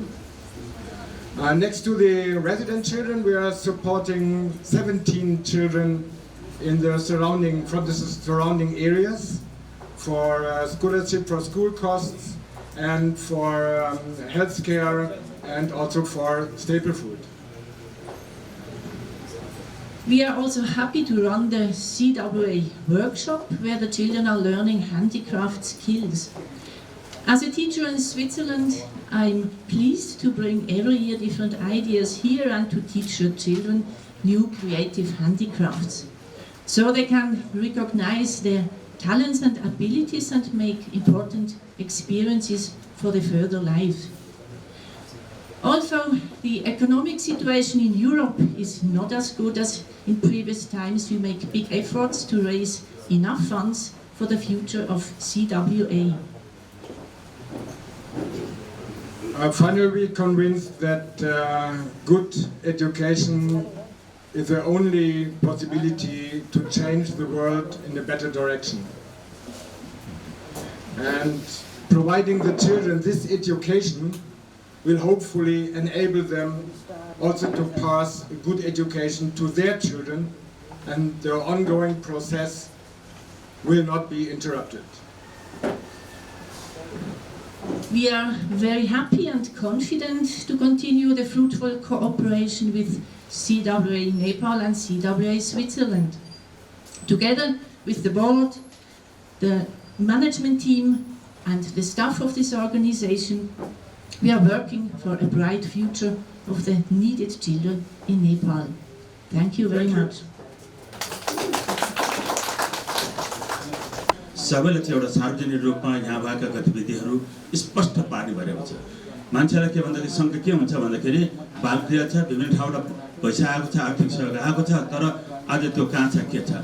अहिले सरस्वती चाहिँ हाम्रो यो जो आर्थिक प्रतिवेदन प्रस्तुत गर्ने कुरामा यति मिठो ढङ्गले प्रस्तुत भयो कि उहाँलाई भेटेर मैले त अझै अरू कुरा केही गरौँ भन्ने चाहिँ मलाई चाहिँ एउटा चाहिँ प्रेरणा चाहिँ जागेको चाहिँ छ। विशेष गरेर यो बालगृहले जसरी चाहिँ एउटा चाहिँ बच्चाहरूलाई चाहिँ शिक्षा दीक्षा दिने काममा चाहिँ जोड गरिरहेको छ। शिक्षामा सहयोग गर्ने भन्नुभन्दा ठुलो चाहिँ सहयोग मलाई केही पनि लाग्दैन। म पनि शिक्षाको क्षेत्रमा लागेको अहिले करिब 3-4 वर्ष भइसक्यो, 37 वर्ष भइसक्यो र सानो चाहिँ एउटा कक्षादेखि लिएर नर्सरी र चाहिँ ऊदेखि लिएर चाहिँ ग्रेजुएसन लेभलको प्रोग्रामहरू चाहिँ सञ्चालन गरिरहेको छु। आज ती विद्यार्थीहरू त्यहाँबाट पासबाट आएको विद्यार्थी आज संसारभरि आफ्नो खुट्टामा उभिएको चाहिँ छ। त्यसैले मलाई अत्यन्तै खुसी लाग्छ कि तपाईँले जुन खालको कार्यक्रम चाहिँ गर्नुभएको चाहिँ छ, यो कार्यक्रमले निरन्तर पाउन सकोस्। यो कार्यक्रममा थुप्रै दुःख सुखहरू छन्, गोमा म्याडमले भनिसक्नु भएको चाहिँ छ। सरकारको पक्षबाट पनि यसलाई चाहिँ एकदम निहालेर चाहिँ कसरी यिनीहरूलाई चाहिँ शिक्षा स्वास्थ्य सुरक्षाको लागि चाहिँ कसरी चाहिँ सहयोग गर्न सकिन्छ, त्यतातिर सरकारले ग्यारेन्टी लिनुपर्छ भन्ने कुरा मलाई लाग्छ। त्यसैले चाहिँ तपाईँले जे गर्नुभएको छ, मलाई त जब चाहिँ यो कम्पाउन्डभित्र प्रवेश गर्न साथ मलाई एउटा छुट्टै प्रेरणा जाग्छ, मलाई छुट्टै चाहिँ एउटा चाहिँ खुसी चाहिँ जाग्छ। आउनु साथ एकातिर होस्टल छ, विद्यार्थीको होस्टल हेर्दाखेरि पनि बच्चाहरू अत्यन्तै एउटा व्यवस्थित ढङ्गले चाहिँ उनीहरूको होस्टलको व्यवस्था भएको, खानपान अथवा क्यान्टिनको व्यवस्था भएको, यसरी बाहिर हेऱ्यो सबै हरियाली ग्रिनरी चाहिँ यस्तो चाहिँ छ। त्यति मात्र भएन, एउटा व्यवसायगत रूपमा प्रोफेसनल केही चाहिँ कार्यक्रमहरू पनि सञ्चालन भएको, गाईबस्तुहरू पालेर आत्मनिर्भरतातिर चाहिँ पनि रहेको चाहिँ मैले पाएँ। योभन्दा राम्रो उदाहरण केही हुन सक्दैन। मैले कतिपटक मेरो आफ्नो विद्यार्थीलाई पनि लिएर यहाँ चाहिँ देखाएँ, मलाई फेरि पनि देखाउन मन लाग्छ। मेरो आफ्नो स्टाफहरूलाई पनि लिएर कि गर्नु यसरी हो भनेर चाहिँ आत्मनिर्भर भनेको यस्तो कुरा चाहिँ हो भनेर मलाई भन्न मन लाग्छ। मलाई के भन्दाखेरि यो चाहिँ के भन्दाखेरि तपाईँले यति ठुलो राम्रो काम गर्नुभएको छ, म कता म तपाईँलाई भगवानको संज्ञा दिन इच्छा हुन्छ। किनभने एउटा चाहिँ अबोध बच्चा जसको आमा छैन, जसको बुवा छैन, जसको संरक्षक त छैन, जसको अभिभावक छैन, जुन बच्चालाई जुन खालको शिक्षा दीक्षा दिएर उनीहरूलाई आफ्नो खुट्टामा उभिन बनाउन सक्नु भएको चाहिँ छ। अहिले भर्खरै मात्र एसीमा पास भएका चाहिँ 2 जना विद्यार्थीहरूलाई सम्मान गरियो कि यसरी अब उनीहरू आफ्नो खुट्टामा उभिन्छ। यी धेरै सबैजसो नानीहरूले चाहिँ मकै नै पढिराखेको छ। मेरो पनि उनीहरूप्रति अत्यन्तै माया छ कि उनीहरूले के गरोस् भन्ने भावना पनि छ र यिनीहरू आज काममा पनि लागिरहेको अवस्था चाहिँ म देख्छु। हाम्रो कर्तव्य त्यही हो, हाम्रो धर्म त्यही नै हो। र मलाई के भन्दाखेरि हामी विद्यार्थी अवस्थामा छँदाखेरि विशेष गरेर यो के भन्छ ठुल्ठुला उद्योगपतिहरू माडेहरू है, उनीहरूप्रति हाम्रो नकारात्मक सोच हुन्थ्यो। यिनीहरू चाहिँसँग राष्ट्रियता हुँदैन। यिनीहरू के भन्दाखेरि जुन देशमा गयो यिनीहरूको राष्ट्रियता त्यही हुन्छ, व्यापार गर्ने यिनीहरूलाई फाइदा भएको हुन्छ भन्ने खालको नकारात्मक सोच हुन्थ्यो। म आजभन्दा धेरै साल अगाडि दिल्लीमा चाहिँ गएँ। दिल्लीमा जाने क्रममा यो जुन के अरे साइट सिइङ चाहिँ गरियो। साइट सिइङ चाहिँ गर्ने क्रममा त्यहाँ एउटा बिडला मन्दिर भन्दै रहेछ। बिडला भनेको नै त्यही एउटा चाहिँ ठुलो चाहिँ कम्पनी, ठुलो फ्याक्ट्रीको चाहिँ संस्था हो। त्यहाँ गइसकेपछि आफूसँग भएको जुत्तो चप्पल तल चाहिँ राख्ने र सिङ्गापुरबाट चाहिँ एकदमै सुव्यवस्थित चाहिँ खालको चाहिँ एउटा चाहिँ संस्था चाहिँ देखियो। त्यहाँ गएपछि जति पनि संसारबाट आएका अथवा कहीँ पनि आएका चाहिँ गेस्टहरू त्यहाँ गएर एक सुक्का तिरेर उसले त्यहाँ बस्ने, त्यहाँ खाने, त्यहाँ चाहिँ बाहिर टन्टलबाट घाम छ, पिचले चाहिँ एकदम पक्लिएको पिचको अवस्था चाहिँ छ, बाहिर हिँड्न डुल्न र उभिनसम्म गाह्रो हुन्छ। जुन ठाउँमा गयो भने ठुल्ठुला चाहिँ फ्रिजहरू जसबाट चाहिँ प्रशस्त मात्रामा चिसो पानी ग्रहण गर्न सकिने अवस्था मैले देखेँ। र त्यहाँबाट जब फर्केर त्यो घुमिसकेपछि फर्केर तल चाहिँ ग्राउन्डमा पुग्यो। ग्राउन्डमा पछि हाम्रो जुत्तो चप्पलको यो कति पैसा दिनुपर्छ भने होइन, पैसा दिनु पर्दैन, यो त हामीले पैसा लिन पनि हुन्न भन्ने कुरो गर्यो। मलाई के चाहिँ भयो भने जसरी मैले यो बिर्ला, टाटा अथवा यो ठुल्ठुलो कम्पनीप्रति मेरो नकारात्मक सोच थियो, जतिखेर म विद्यार्थी थिएँ, जतिखेर एउटा व्यवहारमा थिएन। तर त्यहाँबाट मलाई के चाहिँ भयो भन्दाखेरि मेरो विचारै परिवर्तन भयो कि यो संस्थाहरू यस्ता संस्थाहरू रहेछ जसले मानव मात्रहरूलाई त्यति ठुलो उद्धार गर्दो रहेछ। मलाई कता के पनि भन्न मन लाग्यो भनेदेखि चाहिँ यस्ता खालको चाहिँ एउटा चाहिँ संस्था जसले चाहिँ एउटा मानव मात्रको सेवा गर्छ, सम्भवतः यिनीहरू त त्यस्तो खालको मर्डर केस भएछ भने यिनीहरूले चाहिँ मुक्ति पाउनुपर्छ अथवा यिनीहरूलाई चाहिँ कारवाही हुन हुँदैन भन्नेसम्म पनि मेरो दिलले चाहिँ मलाई चाहिँ लाग्यो। त्यस्तै आज के भन्दा त्यसपछि म परिवर्तन भयो कि आज यस्ता खालको संस्थाहरू रहेछ जसले मानव मात्रको लागि कति ठुलो चाहिँ धर्म लुटेको रहेछ, सेवा गरेको रहेछ। त्यस्तै आज यो बालगृहको कुरो बाल कल्याण संस्थाको कुरा गर्नुपर्दाखेरि म उहाँहरूप्रति कृतज्ञता ज्ञापन गर्न चाहन्छु। म धेरै धेरै धन्यवाद व्यक्त गर्न चाहन्छु कि तपाईँले जुन खालको चाहिँ कदम उठाउनु भएको छ, तपाईँले जुन एउटा धर्म लुट्नु भएको छ, जसको आमा बुवा केही पनि छैन, जस्तो साह्रै बिहान बच्चालाई चाहिँ कलेक्सन गरेर उनीहरूलाई ठाउँ ठाउँमा राम्रो खालको शिक्षा दीक्षा दिने प्रयत्न गर्नुभएको छ। त्यति मात्र भएन, यहाँ व्यवसायगत रूपमा पनि उनीहरूलाई चाहिँ एउटा प्रोफेसनल ट्रेनिङको चाहिँ कुरा पनि मैले देखेँ। त्यसैले सिक्ने वास्तवमा यो हो, आपन्न वार्ता हुने भनेको यही हो। मलाई कता कता अलिकति खिन्न त के लाग्छ भने मैले त्यो गर्न सकिरहेको छैन। यद्यपि यति धेरै समय भयो, 37 वर्ष भनेको करिब करिब जिन्दगीको चाहिँ आधा चाहिँ जिन्दगी हो, तर पनि मैले यस्ता कुराहरू चाहिँ मैले धेरै सिक्नुपर्छ, सिकाउनुपर्छ र आत्मनिर्भरताको लाइनमा चाहिँ शिक्षा दीक्षा दिने भनेको चाहिँ यस्ता खालका चाहिँ कार्यक्रमहरूतिर अगाडि बढ्नुपर्छ भन्ने कुरा मलाई लाग्छ। अन्तमा यो चाहिँ संस्थाले जुन खालको कार्यक्रम गर्यो, फेरि यति पारदर्शिता कि सुक्खाको हिसाब रौँको हिसाब किताब सबै चाहिँ सबैको सामने सार्वजनिक गरिएको चाहिँ छ। त्यसले गर्दाखेरि निसङ्कोच कसैले पनि आशंका गर्ने बाटो चाहिँ देख्दैन। त्यसैले तपाईँहरूको यो अभियान, तपाईँहरूको एउटा मन वचन ज्ञान, तपाईँहरूको जुन एउटा अभियानलाई चाहिँ अगाडि बढेर जान सकोस्, म भगवान्सँग यिनै कुरा प्रार्थना गर्दै तपाईँहरूको यो पूर्ण सफलताकोमा हार्दिक मङ्गलमय शुभकामना व्यक्त गर्न चाहन्छु। धन्यवाद। र सर्वप्रथम त हाम्रो यो पोखरा महानगरपालिका वडा नम्बर 18 एउटा पर्यटकीय दृष्टिकोणबाट पनि असाध्यै महत्त्वपूर्ण र फेवातालको किनार र सहरको किनारमा जोडिएको र 10वटा वडामा सिमाना जोडिएको वडा भएको हुनाले यो धेरै कुराले हेर्दा संवेदनशील र अति महत्त्वपूर्ण वडा पनि छ। र यो वडामा विभिन्न सङ्घ संस्थाहरू, बालबालिका सम्बन्धी काम गर्ने सङ्घ संस्थाहरू र केन्द्रीय बाल सुधार गृह पनि यही वडामा रहेको छ। र यहाँ काम गर्न धेरै कठिनाइ अवस्थामा हुँदाहुँदै पनि विशेष गरी यो बाल कल्याण संस्था र हाम्रो एउटा भकुन्ने बगरमा छ हिमाली बाल कल्याण संस्था, यी दुईवटा संस्थाले बालबालिकाको क्षेत्रमा एउटा अमूल्य एउटा समय लिएर यो एउटा नेपाल सरकारको नीति नियमभित्र रहेर र सिस्टमले चलेका संस्थाको रूपमा हामीले महसुस गरेका छौँ। यसै गरी हाम्रो अर्को नेपाल हाउस कास्की एउटा हाम्रो बालबालिका सम्बन्धी काम गर्ने संस्था पनि छ।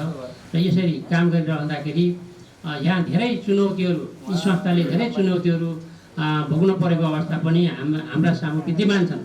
आज मलाई खुसी लागेको छ, म अन्तिम समयसम्म बसेर हाम्रो मान्यज्यू र सभामुखज्यूको नि एउटा मन्तव्य सुन्ने एउटा मौका अवसर पाइयो र मैले सुझाव पनि दिन्छु।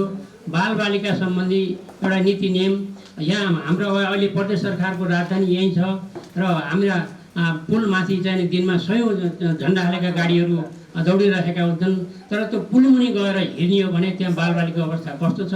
न्युरोडका घडेरी छन्, त्यो घडेरीमा गएर हेर्ने भने त्यहाँ बालबालिकाको अवस्था एउटा दयनीय अवस्था छ। आज हाम्रो बालबालिका क्षेत्रमा काम गर्ने पत्रकारहरूले सम्मान पनि गर्नुभयो। अझै पनि हाम्रो बालबालिकाको क्षेत्रमा लेखाइ अझ पुगेको छैन। मैले महसुस गरेको छु, हामी जनप्रतिनिधि आइसकेपछि धेरै भोग्नु पर्यो। महानगरपालिकाले बालबालिका व्यवस्थापन सम्बन्धी कार्य गर्दाखेरि मुद्दा भोग्नु पर्यो, तर पनि अदालतले चाहिँ बालबालिकाको क्षेत्रमा मुद्दा त्यो जिताएरै छाड्यो। यस्ता घटनाक्रमहरू धेरै छन्।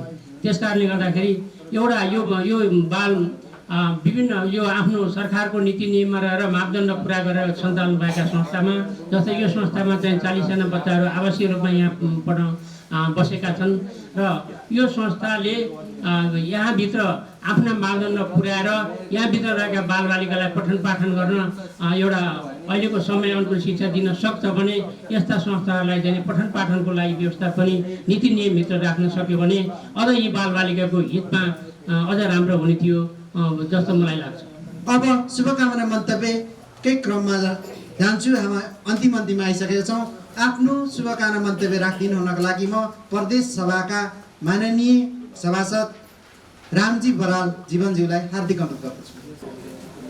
बालबालिकाको क्षेत्रमा असाध्यै अभियन्ताकै रूपमा काम गर्नुभएको आजको अतिथिको रूपमा पनि उपस्थित गोमा ढकालजी हो।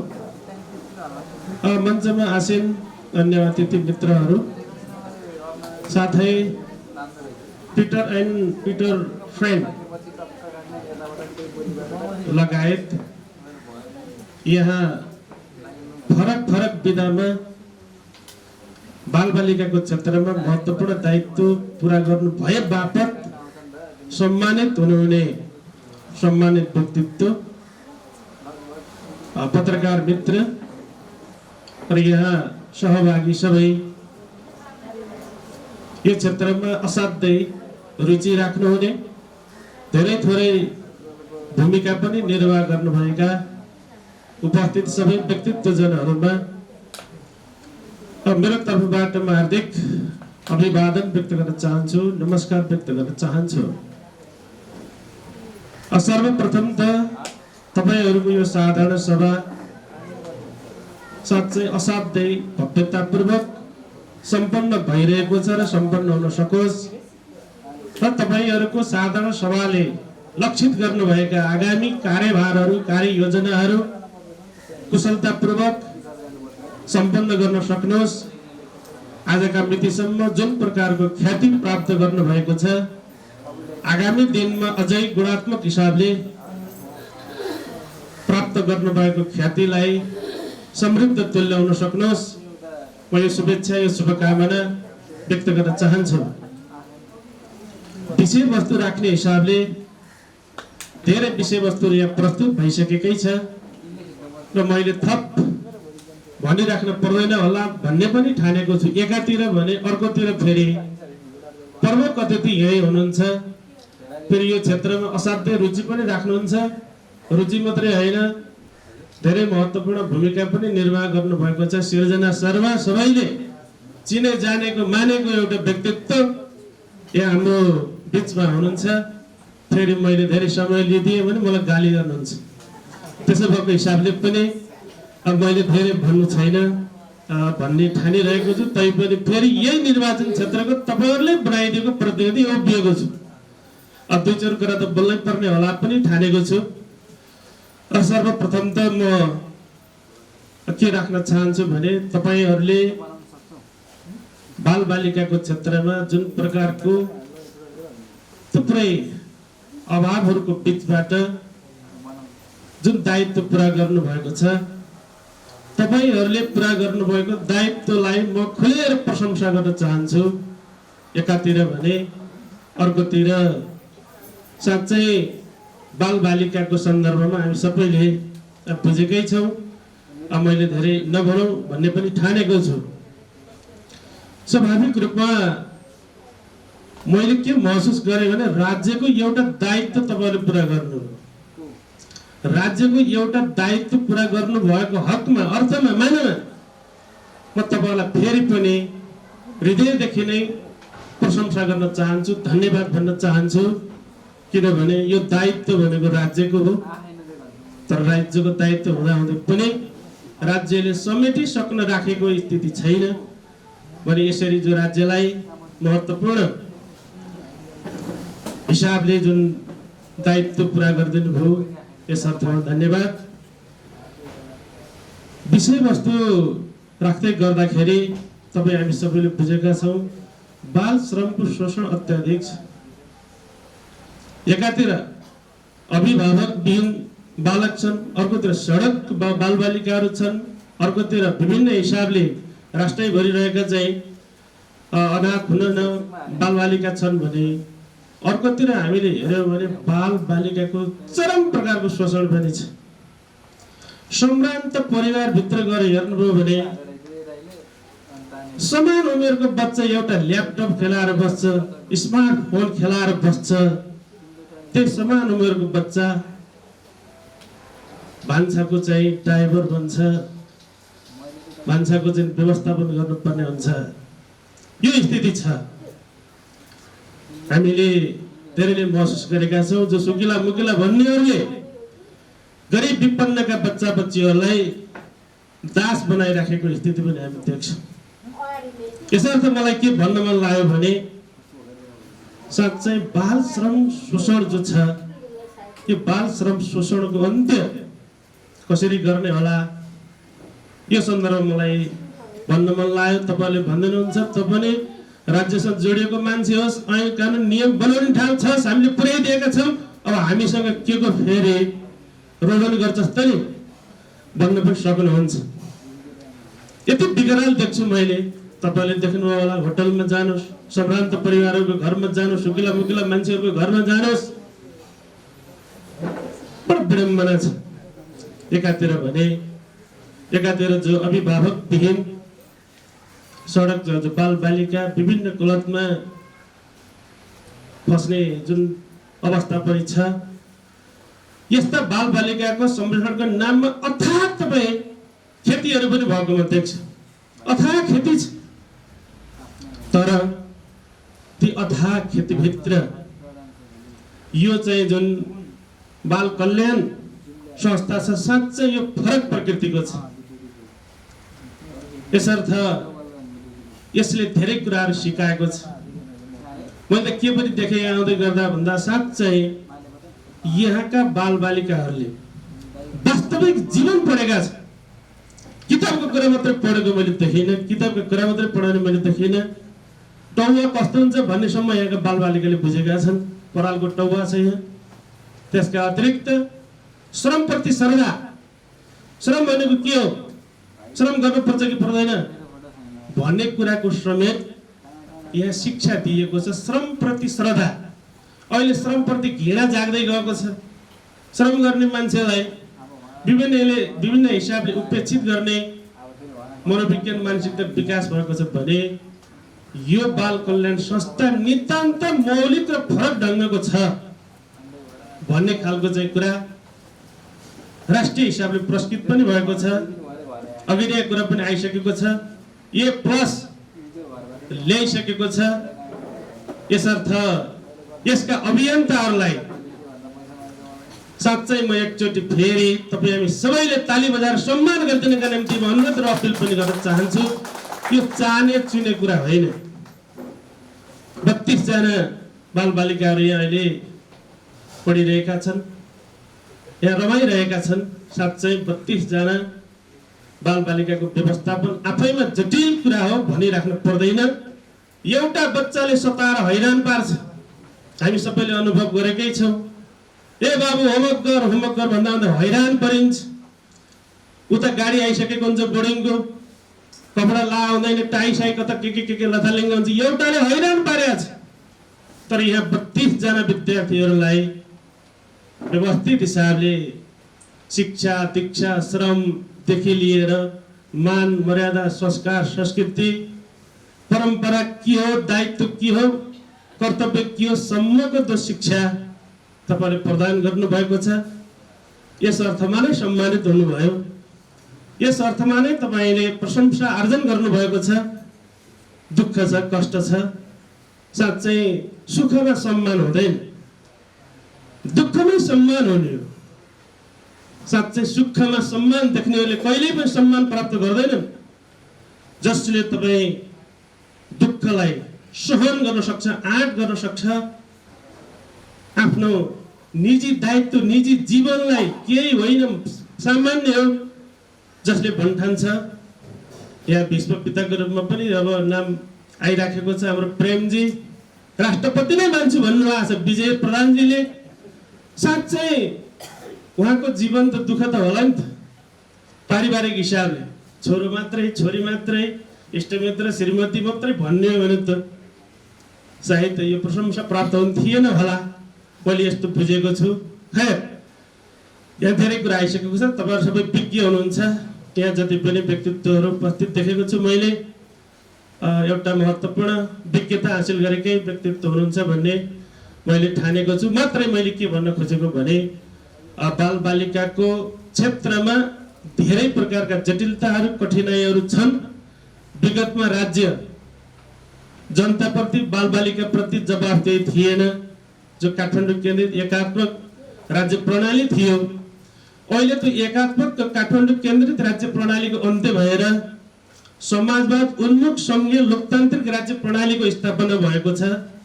साँच्चै यो समाजवाद उन्मुख सङ्घीय लोकतान्त्रिक राज्य प्रणाली, गणतन्त्रात्मक राज्य प्रणालीको अभ्यास गर्दाखेरि पनि विगतका जस्तै सडक बालबालिकाहरू भइरहने, अभिभावक विहीन बालबालिकाले दुःख पाइरहने र साँच्चै बाल श्रम शोषणको पैमाना नघट्ने हो भने खासै अर्थ औचित्य रहँदैन।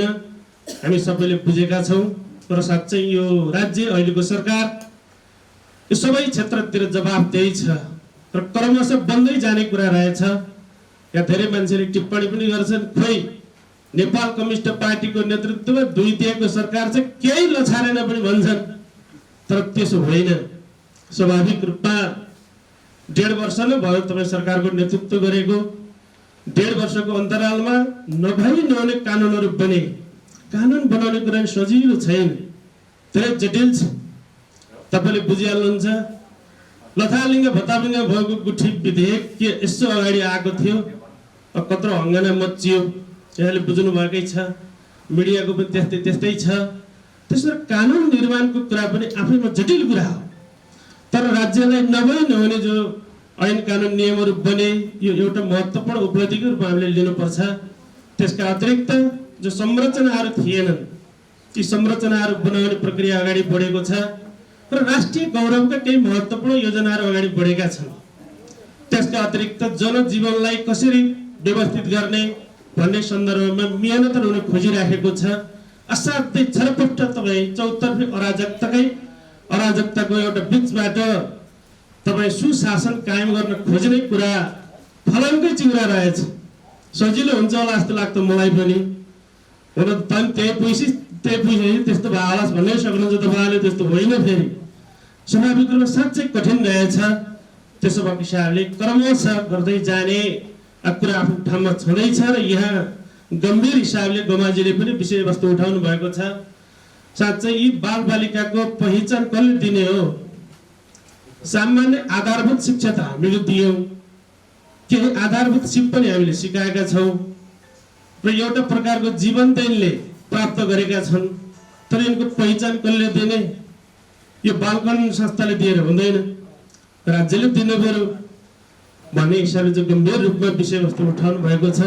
यो राष्ट्रिय समस्या नै हो। फेरि यो केवल यो हाम्रो बाल कल्याण संस्थाको मात्रै होइन, यो राष्ट्रिय समस्या हो र राष्ट्रिय समस्यालाई समाधान गर्नका निम्ति सङ्घीय सरकार अथवा सङ्घीय कानुन पहिला बन्न पर्ने नै हुन्छ।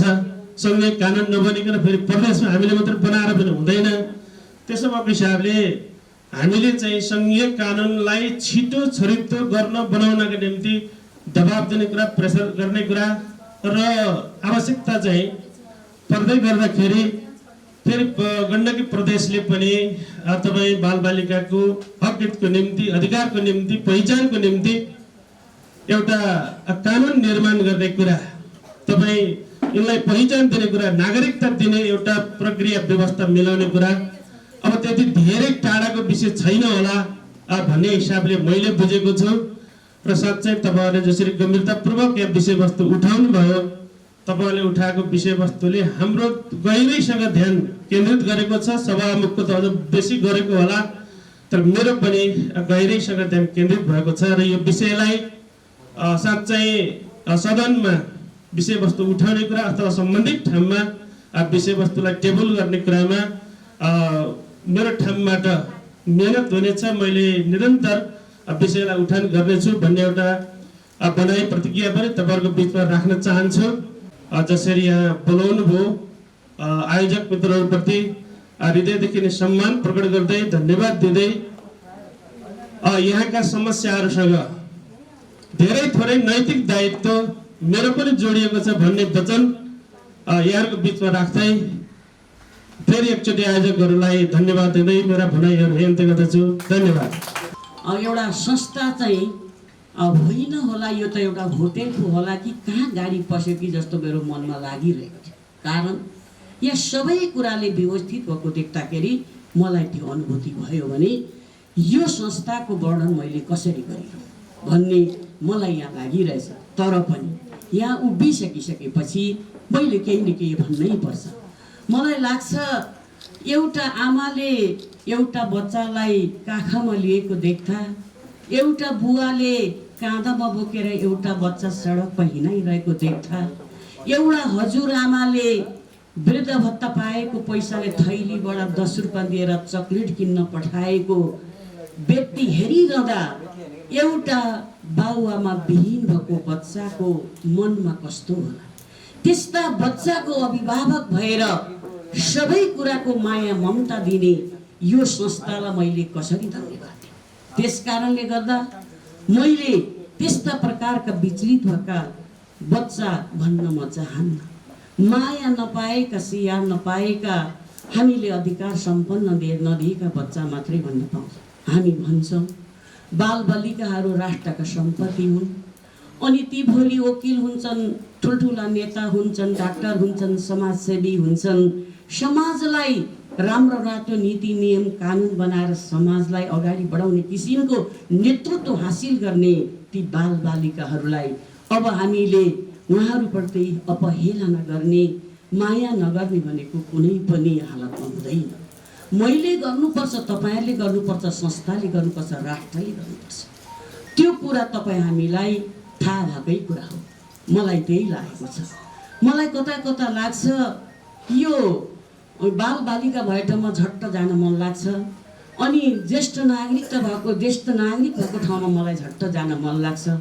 मैले त्यो एउटा रातो पहिरोमा मलाई बोलाएकै थिएन वृद्ध आश्रममा, कहाँ कहाँ मलाई जान मन लाग्यो। त्यो आमा बुवाको स्थिति कस्तो रहेछ भन्ने मलाई हेर्न मन लाग्यो। किन लाग्यो? मैले एउटा पत्रिका पढेको थिएँ अनि आफ्नो छोराले कामको व्यस्तताले गर्दा आमालाई त्यो आश्रममा राखेको रहेछ। तर आमाले चाहिँ अनि त्यहाँ कसैले हामी जस्ता दाताले आएर जेरी दिएको रहेछ। त्यो छोराले साह्रै मिठो गरेर जेरी काँदो रहेछ बालकमा। उसको थालमा पर्ने त्यो जेरी म त मेरो छोरालाई दिन्छु भनेर फेरि घरै फर्केर जेरी पुर्याउनु जानुभएछ। तर छोराले किन आउनुभयो तपाईँ फेरि अस्ति पुर्याएको यो जेरी नाथे लिएर भनेर भने आमाको माया कस्तो हुँदो रहेछ। त्यहाँ गएर अनि त्यो मैले पत्रिका पढ्ने बित्तिकै त्यहाँको कस्तो प्रकारको अवस्था रहेछ भनेर म हेर्न गएँ। अनि त्यहाँका अध्यक्षले तपाईँ उपसभामुख जस्तो मान्छे खबरै नगरी आउने दिदी भने म यहाँ उपसभामुखको हैसियतले आएको छैन, एउटा यहाँको अभिभावक भएर यहाँका आमा बुवाहरूसँग म आशीर्वाद दिन आएको भने त्यसपछि उहाँहरूसँग म बसेर छलफल गरेँ। छलफल गर्दा एकजना आमा रुनुभयो। ए किन रुनुभयो आमा तपाईँ भन्दाखेरि तपाईँ जस्तो छोरी पाउने आमालाई सम्मान गर्छु भन्नु। त्यस्तो व्यक्तित्व भएका आमाहरू पनि आमा बुवाहरू विचलित भएका रहेछन्। त्यसलाई संरक्षण गर्ने संस्थालाई म सल्युट दिन म चाहन्छु। तपाईँहरू जस्तो बालबालिकाहरूलाई संरक्षण दिनेलाई तपाईँहरू दुःख कष्ट गर्नुभयो। तपाईँहरूलाई उकाली ओह्राली अनेक किसिमका समस्या झेलेर भए पनि आफैले म यो काम गर्छु भनेर आउनुभएका तपाईँ यो बाल संरक्षणतिर बाल संस्थाहरूलाई र विकास गराउनको निम्ति र सक्षम यो देशका नागरिक बनाउनको निम्ति तपाईँहरू लाग्नु भएकोलाई म फेरि पनि एकपल्ट ताली बजाएर सम्मान गरिदिनुहोस् भन्ने अनुरोध गर्न चाहन्छु। त यस्ता व्यक्तित्वहरूले मैले लाग्थ्यो यहाँ त्यतिकै होला विजयले यसो बच्चाहरू राखेर यसो स्कुल सिस्कुल पढाउने सिँगान पुस्ने मात्रै काम पो गरेको थियो कि भन्दा त्यो होइन रहेछ। यहाँ अहिले भर्खर सम्मान पाउनुभयो। एउटा पत्रकार जगतबाट पनि उहाँ एउटा विज्ञ बनाएकोलाई सम्मान दिनुभयो, शिक्षामा दिनुभयो, स्वास्थ्य सबै कुरामा चाहिँ सम्मान दिनु भनेको सानो कुरा होइन, ठुलो कुरो। तपाईँको यो संस्था 1 नम्बर ग्रेडमा पुग्नको निम्ति त्यसै पनि सानोतिनो प्रयासले भएको होइन, यो ठुलो प्रयासले भएको। अझै पनि म तपाईँको उन्नति प्रगति होस्, तपाईँको विचार अझै ठुलो होस्, तपाईँको मन अझै ठुलो होस् भन्न म चाहन्छु। यति हुँदै पनि तपाईँहरूले यहाँ हामीलाई भन्थ्यौँ बाल शोषण भयो, बालकलाई काम लाउनु हुँदैन भन्थ्यौँ। तर अहिले हाम्रा छोराछोरीहरूलाई हामीले अनुशासन सिकाउन सकेको छैनौँ, हामीले हाम्रो संस्कार सिकाउन सकेको छैन हामीले। अनि हामी एउटा कुरोमा त्यो एउटा चिज यता लिएले भनेर सक्दिनँ म भन्ने कुरो हामी त्यस्तो प्रकारको प्रश्न सोच्छौँ। तर यहाँ हामीले बाल श्रम होइन, शोषण होइन, हामीले अनुशासन र हाम्रो संस्कृतिलाई सिकाउनको निम्ति आत्मस्वावलम्बी बनाउनको निम्ति तपाईँहरूले सबैमा शरीक बनाएको देखेँ मैले। यो संस्थालाई कत्रो ठुलो माया। एउटा हामी आमालाई माया छैन, भोलि मेरो बच्चा बिरामी हुन्छ कि हुँदैन भनेर स्वास्थ्यमा हामी ख्याल गर्न अलिक ख्यालै पुर्याउँछौँ। तर यो संस्थालाई बच्चाहरूलाई स्याहार सुसार गर्दाखेरि अप्ठ्यारो स्थिति पर्ला कि स्वास्थ्यमा खराब होला कि भनेर स्वास्थ्यको जाँच हुने, अनि फेरि कहिले कहिले भूकम्प होला, कहिले काहीँ होला, खाना पो नपाउलान् कि हाम्रा छोराछोरीलाई भनेर भण्डार गर्ने, कहिले कहिले त बाढी पहिरोले गर्दा पानी नै ब्लक हुन्छ, पानी खान नपाएर बिजोग भएको पनि यही पोखरामा हो, त्यस्तो पो बिजोग होला कि भनेर पानीको भण्डार गर्ने। यो सबै कुरोको जो गर्ने बाबुआमालाई तपाईँ हामीले धन्यवाद नदिने र धन्यवाद दिनै पर्छ। त्यस कारणले गर्दा यो संस्थाको मैले वर्णन गर्नलाई गर्दिनँ म। किन अब यो संस्थाको अब हामीले यो माला फुलबुटा गरेर राम्रो माला बनाए जस्तो मात्रै होइन, यो साँच्चै कुरो चाहिँ राम्रोसँग तल हामीले भन्छौँ नि त्यो के अरे ठाउँ उसमा फुलेको के अरे कमल है, त्यसको चाहिँ महत्त्व बेग्लै हुन्छ जस्तो भएको हुनाले म उहाँलाई यो धन्यवाद दिन म चाहन्छु। अब अर्को कुरो, म सभामुखको हैसियतले माननीयज्यू यही हुनुहुन्छ, उहाँ हामी नै त्यही सदनमा हामीले छलफलहरू गर्नुपर्ने भएको हुनाले तपाईँहरूको अप्ठ्यारो छ। मैले अघि भने वृद्ध आश्रममा गएँ, समस्या के छ त भनेर सोद्धाखेरि यहाँ त सबै कुरो छ, खाना ओर्न सबै कुरो छ, तर नानी सरकारले दिएको वृद्ध भत्ता हामीले पाएनौँ। किन आमा पाउनु भएन, किन बुवा पाउनु भएन भने नागरिकतै भएन। नागरिक नभएपछि कसरी पाउने भन्ने कुरा आयो, मलाई अचम्म लागेर आयो। अनि केही बोलिनँ, म सरासर म आएँ। अनि मैले ओडाका अध्यक्षलाई भने यो के हो छ त भन्दाखेरि सबै ओडाबाट मुजुल्का गरेर अनि संस्था पनि त्यहाँ त्यो मुजुल्कामा बसेपछि मेयर साहबले चाहिँ सही गरेपछि चाहिँ पाउने व्यवस्था भएर केहीलाई चाहिँ त्यस्तो चाहिँ हामीले प्रदान गऱ्यौँ भन्नुभयो। त्यसले गर्दाखेरि मलाई पनि ढुक्क लाग्यो। मैले हिजो मात्रै अस्ति विजयसँग सोधेँ, मैले तपाईँको समस्या के हो? दिदी अरू त सबै ठिकै हो, बालकहरूले सक्षम हुन्छन्, पढ्न जान्छन्, अनि नागरिकता छैन, अनि उनीहरूको जन्म दर्ता छैन, नभएपछि उनीहरूले उच्च शिक्षा कसरी लिने, देशको सक्षम किसिमको नागरिक कसरी बनाउने दिदी, यहीमा ठुलो समस्या छ भन्नु हो त नि भने मलाई खुल्दुली लाग्यो। हिजो बिहान मात्रै उपमेयर साहबसँग भेट भयो। मैले भने तपाईँहरूको यस्तो चाहिँ स्थानीय तहले हेर्नुपर्ने छ। हुन त अहिले कानुन बनिसकेको छैन, सङ्घ र प्रदेशले बनिसकेपछि बल्ल स्थानीय तह, तर पनि यसको कार्यविधि त बन्यो होला नि भन्दाखेरि उहाँले भन्नुभयो कि अब कार्यविधि त बनिएको छ, कार्यान्वयन हुन सकेको छैन दिदी, तर ओडाका जनप्रतिनिधिहरूले सबैबाट चाहिँ उठाएर अनि त्यो संस्था पनि भयो भने मेयर साहबले सही गरेपछि दिने चलन त छ भन्नेसम्म चाहिँ भन्नुभयो उहाँले। अब यो कतिसम्मको प्रभावकारी हुन्छ हुँदैन थाहा छैन। हिजो बिहान मात्रै मैले उहाँसँग सोधेँ। त्यसकारण विजय भाइ, हाम्रो यहाँ गोमा बहिनी, तपाईँहरू गएर चाहिँ कमसेकम कुरो के हो त भनेर सोध्नुपर्ने भएको छ। मैले यति उहाँहरूसँग सोधेँ। अर्को कुरो, आज आउने बेला भयो, प्रदेशका चाहिँ मैले त्यहाँ के बन्दैछ त तपाईँहरूको कार्यविधि बन्दैछ अथवा तपाईँहरूको केही बाल अधिकार सम्बन्धमा केही त्यस्तो योजना बन्दैछ भनेर मैले सोद्धाखेरि उहाँहरूले भन्नुभयो कि यो बाल समिति वा व्यवस्थापन भन्ने कुरो एउटा समिति गठन गर्ने सोच चाहिँ भएको छ, अनि कार्यविधि पनि बनाउनको निम्ति हामी धमाधम कोसिस गरेका छौँ माननीयज्यू, त्यति नै हो भन्ने कुरा आएको छ। मैले त्यहाँसम्म सोधेँ। अर्को कुरो, थम्मायाज्यूसँग सम्पर्क भएको थिएन। उहाँलाई भने तपाईँ यो सम्बन्धीको मन्त्रालयको मन्त्री हो, बच्चाहरू चाहिँ नागरिक बिना उनको जन्म मृत्यु जन्म दर्ता नभएको हुनाले उनीहरूले चाहिँ उच्च शिक्षा गर्न पाएको छैनन्, अनि उहाँहरू अधिकारबाट वञ्चित छन्, के छ त योजना भन्दा उहाँले भन्नुभयो होइन माननीयज्यू, राष्ट्रिय बाल अधिकार परिषद भन्ने गठन मेरो अध्यक्ष मात्रै भएको छ, त्यसलाई चाहिँ अझै विस्तार गर्न सकिरहेको छैन, कार्यविधि बनाउँदैछौँ भनेर सम्म भन्नुभयो। त्यस उसले गर्दा तपाईँहरू निराश नहोस्, हाम्रो फल पक्कै हुन्छ। यहाँ रामजी माने हुनुहुन्छ, राजीव मानेजी जानुभयो, हामी यो विषयमा सिरियसका साथमा तपाईँहरूको मात्रै मुद्दा होइन, यो समग्र हाम्रो राष्ट्रकै यो मुद्दा छ। जबसम्म हाम्रा छोराछोरी भोको नाङ्गो हुन्छन्, अधिकारबाट वञ्चित हुन्छन्, यस्ता व्यक्तित्वलाई हामी चाहिँ सक्षम राष्ट्रको नागरिक बनाउन हामी सकेनौँ भने हामीलाई भोलि अप्ठ्यारो स्थिति पर्ने भएकोमा हाम्रो पहल पक्कै हुने नै छ। बाल मैत्री किसिमको चाहिँ कानुन पक्कै बनाउँछु, अपङ्ग मैत्री कानुन बनाउनलाई कोसिस राख्छौँ, महिला मैत्री बनाउने कानुन बनाउन पनि हाम्रो कोसिस जारी हुन्छ। तपाईँहरू यसमा उपसभामुख माननीयज्यूहरूले कन्जुस गर्नुहुन्छ कि यहाँ त आएर सान्त्वना दिनुभयो, मलम लगाउनु भयो, त्यहाँ तपाईँहरू चाहिँ पहल हुँदैन कि भनेर नसोच्नुहोस्। यो तपाईँहरूको मात्रै समस्या होइन, यो संस्थाको मात्रै समस्या होइन, सिङ्गो राष्ट्रको समस्या भएको हुनाले केहीमा ढिलो भयो। ढिलो हुनुको निम्ति अघि मान्यज्यूले भन्नुभयो 1.5 वर्ष मात्रै भएको छ। यो अब संविधान धेरै कानुनहरू बनाउनु पर्छ। अहिले मात्रै प्रदेशमा जम्मा 25-26 वटा कानुन मात्रै बनिसकेको छ, बनाउन अझै छलफल छ। यो विषयमा पनि हामीले बृहत छलफल गरेर अनि हामीले चाहिँ कानुन ऐन पक्कै बनाउँछौँ, कार्यविधि बनाउँछौँ। बनाएर चाहिँ हामी लाने हाम्रो सोच भएको हुनाले यो हाम्रो प्रयास जारी रहन्छ। मैले तपाईँहरूको बिचमा यही कुरा मैले राख्न चाहेँ। अब मैले अन्तिममा धेरै कुराहरू मैले भन्न चाहिनँ, किनभने यो संस्थाको वर्णन गरेर गरिसक्नु छैन। अन्य संस्थाको पनि त्यस्तै होला। तर कता कता सुन्न माग्छ।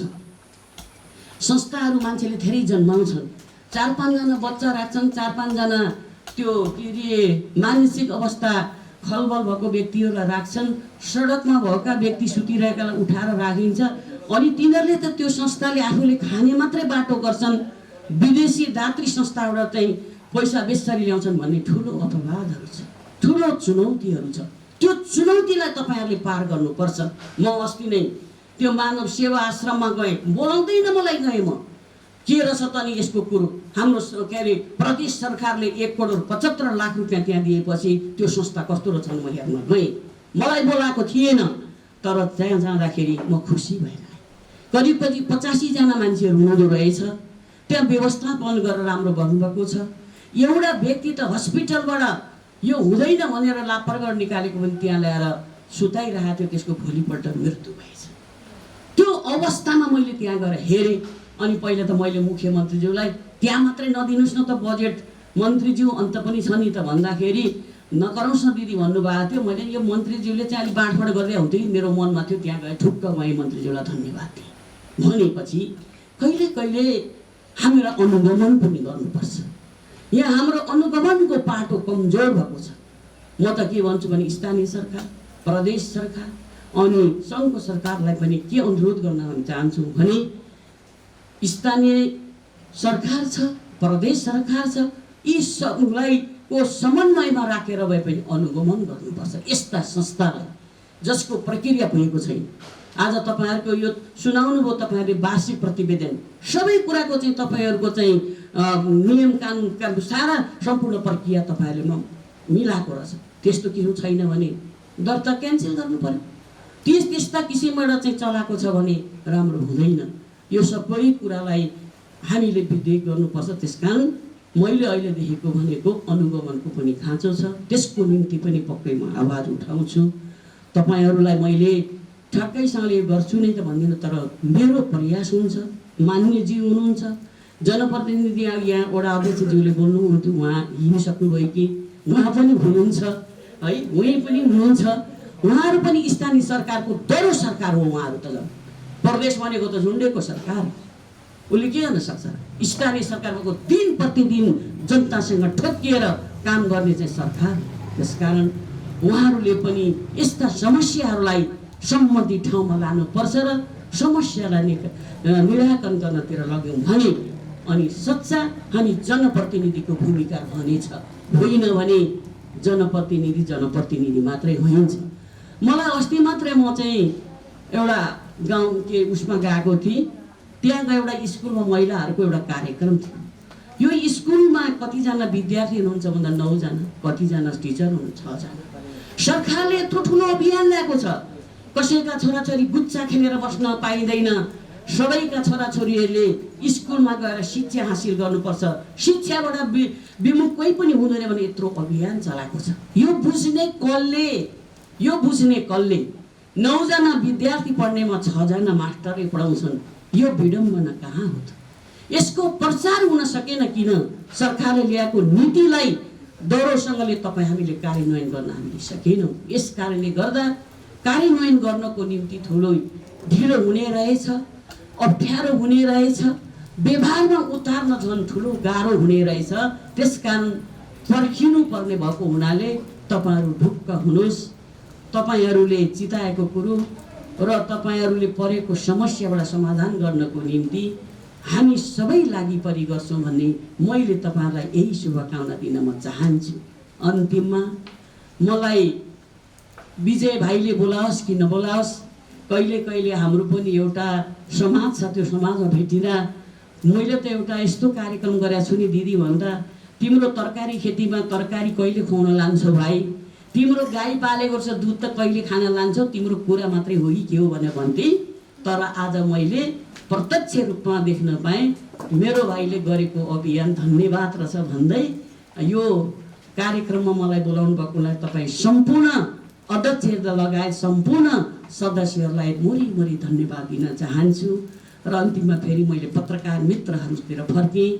तपाईँहरू बन्नेको राज्यको चाहिँ दोस्रो अङ्क हुनुहुन्छ। तपाईँहरूले हरेक कुरोलाई अब मिडिया मार्फतबाट नै तपाईँहरूले हाम्रा कार्यक्रमहरू, सरकारका कार्यक्रमहरू जुन विकृति विसङ्गतिहरू भएका छन् त्यसलाई उजागर गर्नको निम्ति तपाईँहरूको कलम पक्कै पनि चलोस् भन्ने मैले अनुरोध गर्न चाहन्छु। फेरि यसो गरी 2-4जना दिदीबहिनी भए पनि हुनुहुन्छ। यहाँ एउटा कतिसम्मको यहाँ अहिले हल्ला आएको छ भने तीजमा दर खाना पाइँदैन भन्ने हल्ला आएको छ। खाना पाइन्छ, नपाउने होइन। हाम्रो परम्पराका रीतिरिवाज, हाम्रो त्यो संस्कारलाई हामीले संरक्षण गर्नुपर्छ। हामी बुढाबुढी मान्छे छौँ भने माइती धेरै वर्ष नगएको, म त साँच्चै हो 37 सालदेखि म अहिलेसम्म तीजमा मेरो माइती गएको छैन। तर म जतिको यतिको उभिएर तपाईँहरूको अभिभावकहरू उभिँदा पनि तीजको दिनमा कता कता गीत सुन्दाखेरि त्यो यसो टिभीमा हेर्दाखेरि बस है अब बुढा म त माइती गएँ भनेको सुन्दा मेरो मन थुरुक्कै पनि हुन्छ। त्यो हाम्रो कारण के हो त? खान पाइन भनेर होइन, लाउन पाइन भनेर होइन, त्यो हाम्रो संस्कारलाई, हाम्रा दिदी बहिनीहरूसँगको आत्मीयता त मित्रतालाई, हिजोको तित्वतालाई बाहिर फालेर अनि हामी मित्रता गाँच्नलाई सुदूर प्रेम मधुरो प्रेम गाँच्न मन लागेको हुनाले मलाई त्यस्तो अमिलो फिल भएको।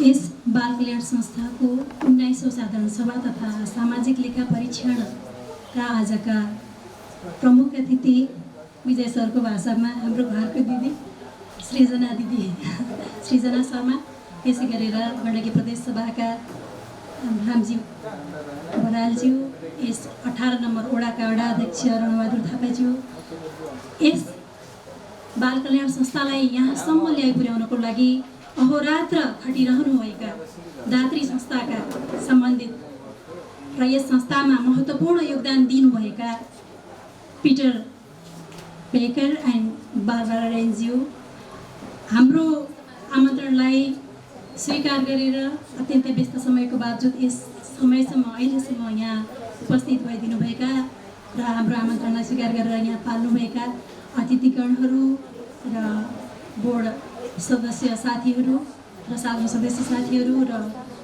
पत्रकार मित्र लगायत सम्पूर्णहरूलाई आजको यस समारोहमा म यस बाल कल्याण संस्थाको अध्यक्षको हैसियतले यहाँहरू सम्पूर्णलाई हार्दिक स्वागत एवं धन्यवाद ज्ञापन गर्न चाहन्छु।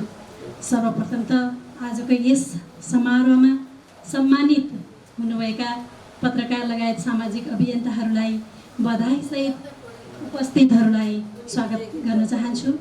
र 18औं वर्ष भइसकेछ यस संस्था बालबालिकाहरूको संरक्षण तथा अभिभावकत्व प्रदान गरिरहेको पनि, र 18 वर्ष पुगिसक्दाखेरि यो चिल्ड्रेन वेलफेयर एसोसिएसनलाई आर्थिक रूपमा CWA Switzerland, children welfare association स्विजरल्यान्डको आर्थिक सहयोग प्राप्त भइरहेको छ भन्ने कुरा यहाँहरूलाई विदित भइसकेको छ। र अहिले वर्तमान समयमा 32 जना बालबालिकाहरू संरक्षित छन्। 18 महिनादेखि लिएर 20 वर्षसम्मका र त्योभन्दा पनि बढी उमेरका बच्चाहरूलाई पनि हामीले उच्च शिक्षा हासिल गर्नको लागि सहयोग गरिरहेका छौँ। र एउटा सानो बच्चाले कुनै एउटा काम गर्यो भनेदेखि बारम्बार आफ्नो मम्मीलाई अथवा आफ्नो गार्जेन्सहरूलाई मैले यो गरेँ नि भनेर खुसी भन्छ। त्यस्तै जस्तो आज हामीले यो संस्थालाई यो अवस्थासम्म ल्याइ पुर्याउँदा र यहाँहरू सम्पूर्णको प्रशंसाको पात्र बन्न पाउँदा र यहाँहरूका मुखहरूबाट अत्यन्तै आनन्द लाग्दा प्रशंसाका शब्दहरू सुनिरहँदा यस संस्थाको सानो एउटा अभियन्ताको रूपमा अथवा यस संस्थामा पनि केही आफूले सानो आफ्नो योगदान दिन पाउँदा आज मलाई अत्यन्तै गौरवको अनुभव भइरहेको छ।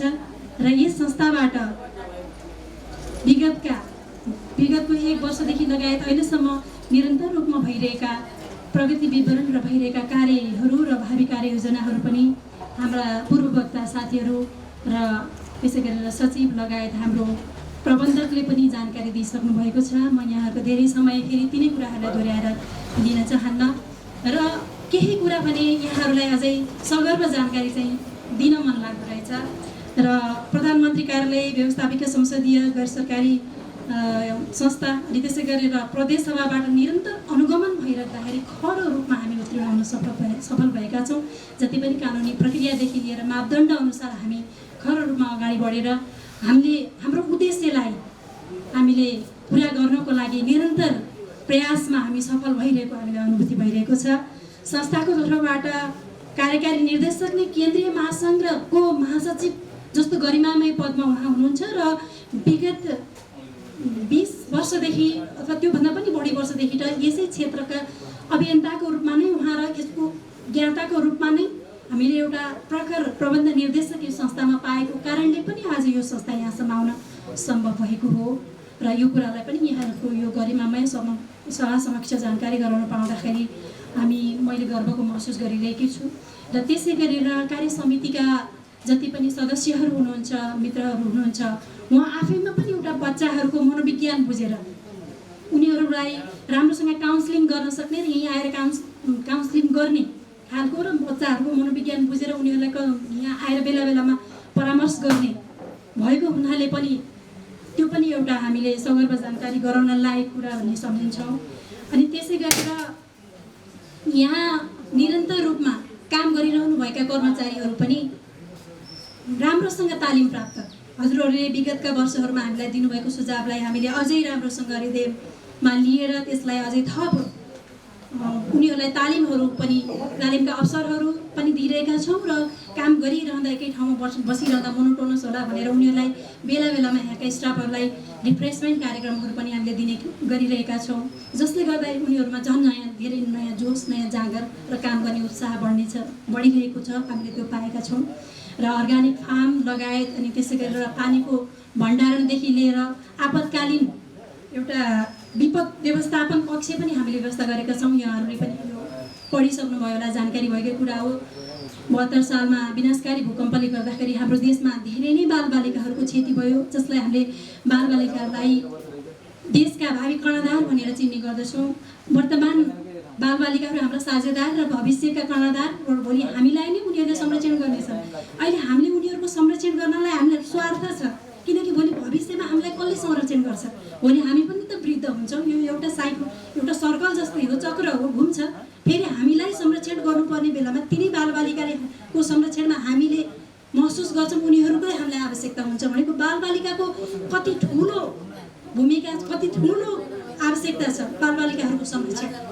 विकसित राष्ट्रहरूमा सबैभन्दा धेरै प्रायोरिटी भनेको बच्चाहरूको क्षेत्रमा दिने गरिन्छ, किनभने जुन देशका बच्चाहरू शिक्षित हुन्छन्, जुन देशका बच्चाहरूले राम्रो भविष्य निर्माण गर्ने एउटा शिक्षा पाइरहेका हुन्छन्, त्यो देशको भविष्य राम्रो छ भन्ने कुरा उनीहरूले बुझेका छन्। त्यो कुरालाई हामीले पनि वर्तमान समयमा बुझ्दै गएका छौँ र त्यो सचेतना, त्यो चेतना अझै हामीमा वृद्धि भइरहेको हामीले महसुस गरिरहेका छौँ, अझै हुँदै जाओस्। र त्यसै गरेर अन्य कार्यक्रममा हामीले यस संस्थामा संरक्षित बालबालिकाहरू मात्र नभइकन हामीले संस्थाभन्दा बाहिरका त्यस्ता विपन्न वर्गका बच्चाहरूलाई पनि शैक्षिक छात्रवृत्तिहरू प्रदान गरेर पनि हामीले सरकारी स्कुलमा पढ्ने बच्चाहरूलाई शैक्षिक ड्रेसहरूदेखि लिएर स्टेसनरीहरू, उनीहरूको फीहरू पनि हेरेर बेला बेलामा सहयोग गर्ने गरिरहेका छौँ। अनि त्यसै गरेर पुनर्स्थापना कार्यक्रम पनि यहाँबाट भइरहेको, बच्चाहरूलाई पुनर्स्थापना गरिएको, अनि त्यसै गरेर उनीहरूलाई स्वावलम्बी हुनको लागि, इन्डिपेन्डेन्ट हुनको लागि मिडवे हाउसमा राखिएको कुराहरू पनि यहाँहरू समक्ष हामीले जानकारी दिइसक्यो।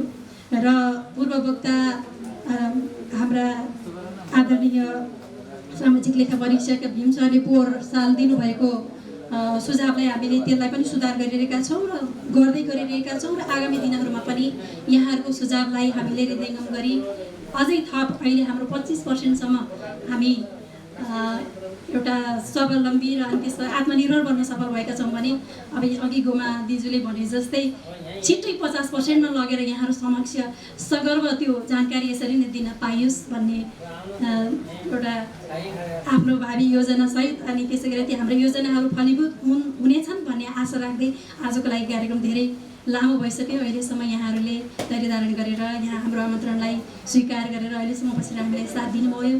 आगामी दिनहरूमा पनि यहाँहरू सम्पूर्णको तर्फबाट यस्तै सहयोगको अपेक्षा गर्दै सम्पूर्णलाई धन्यवाद दिँदै आजको लागि यो सभा यहीँ विसर्जन भएको घोषणा गर्न चाहन्छु। जय गुरु, नमस्कार।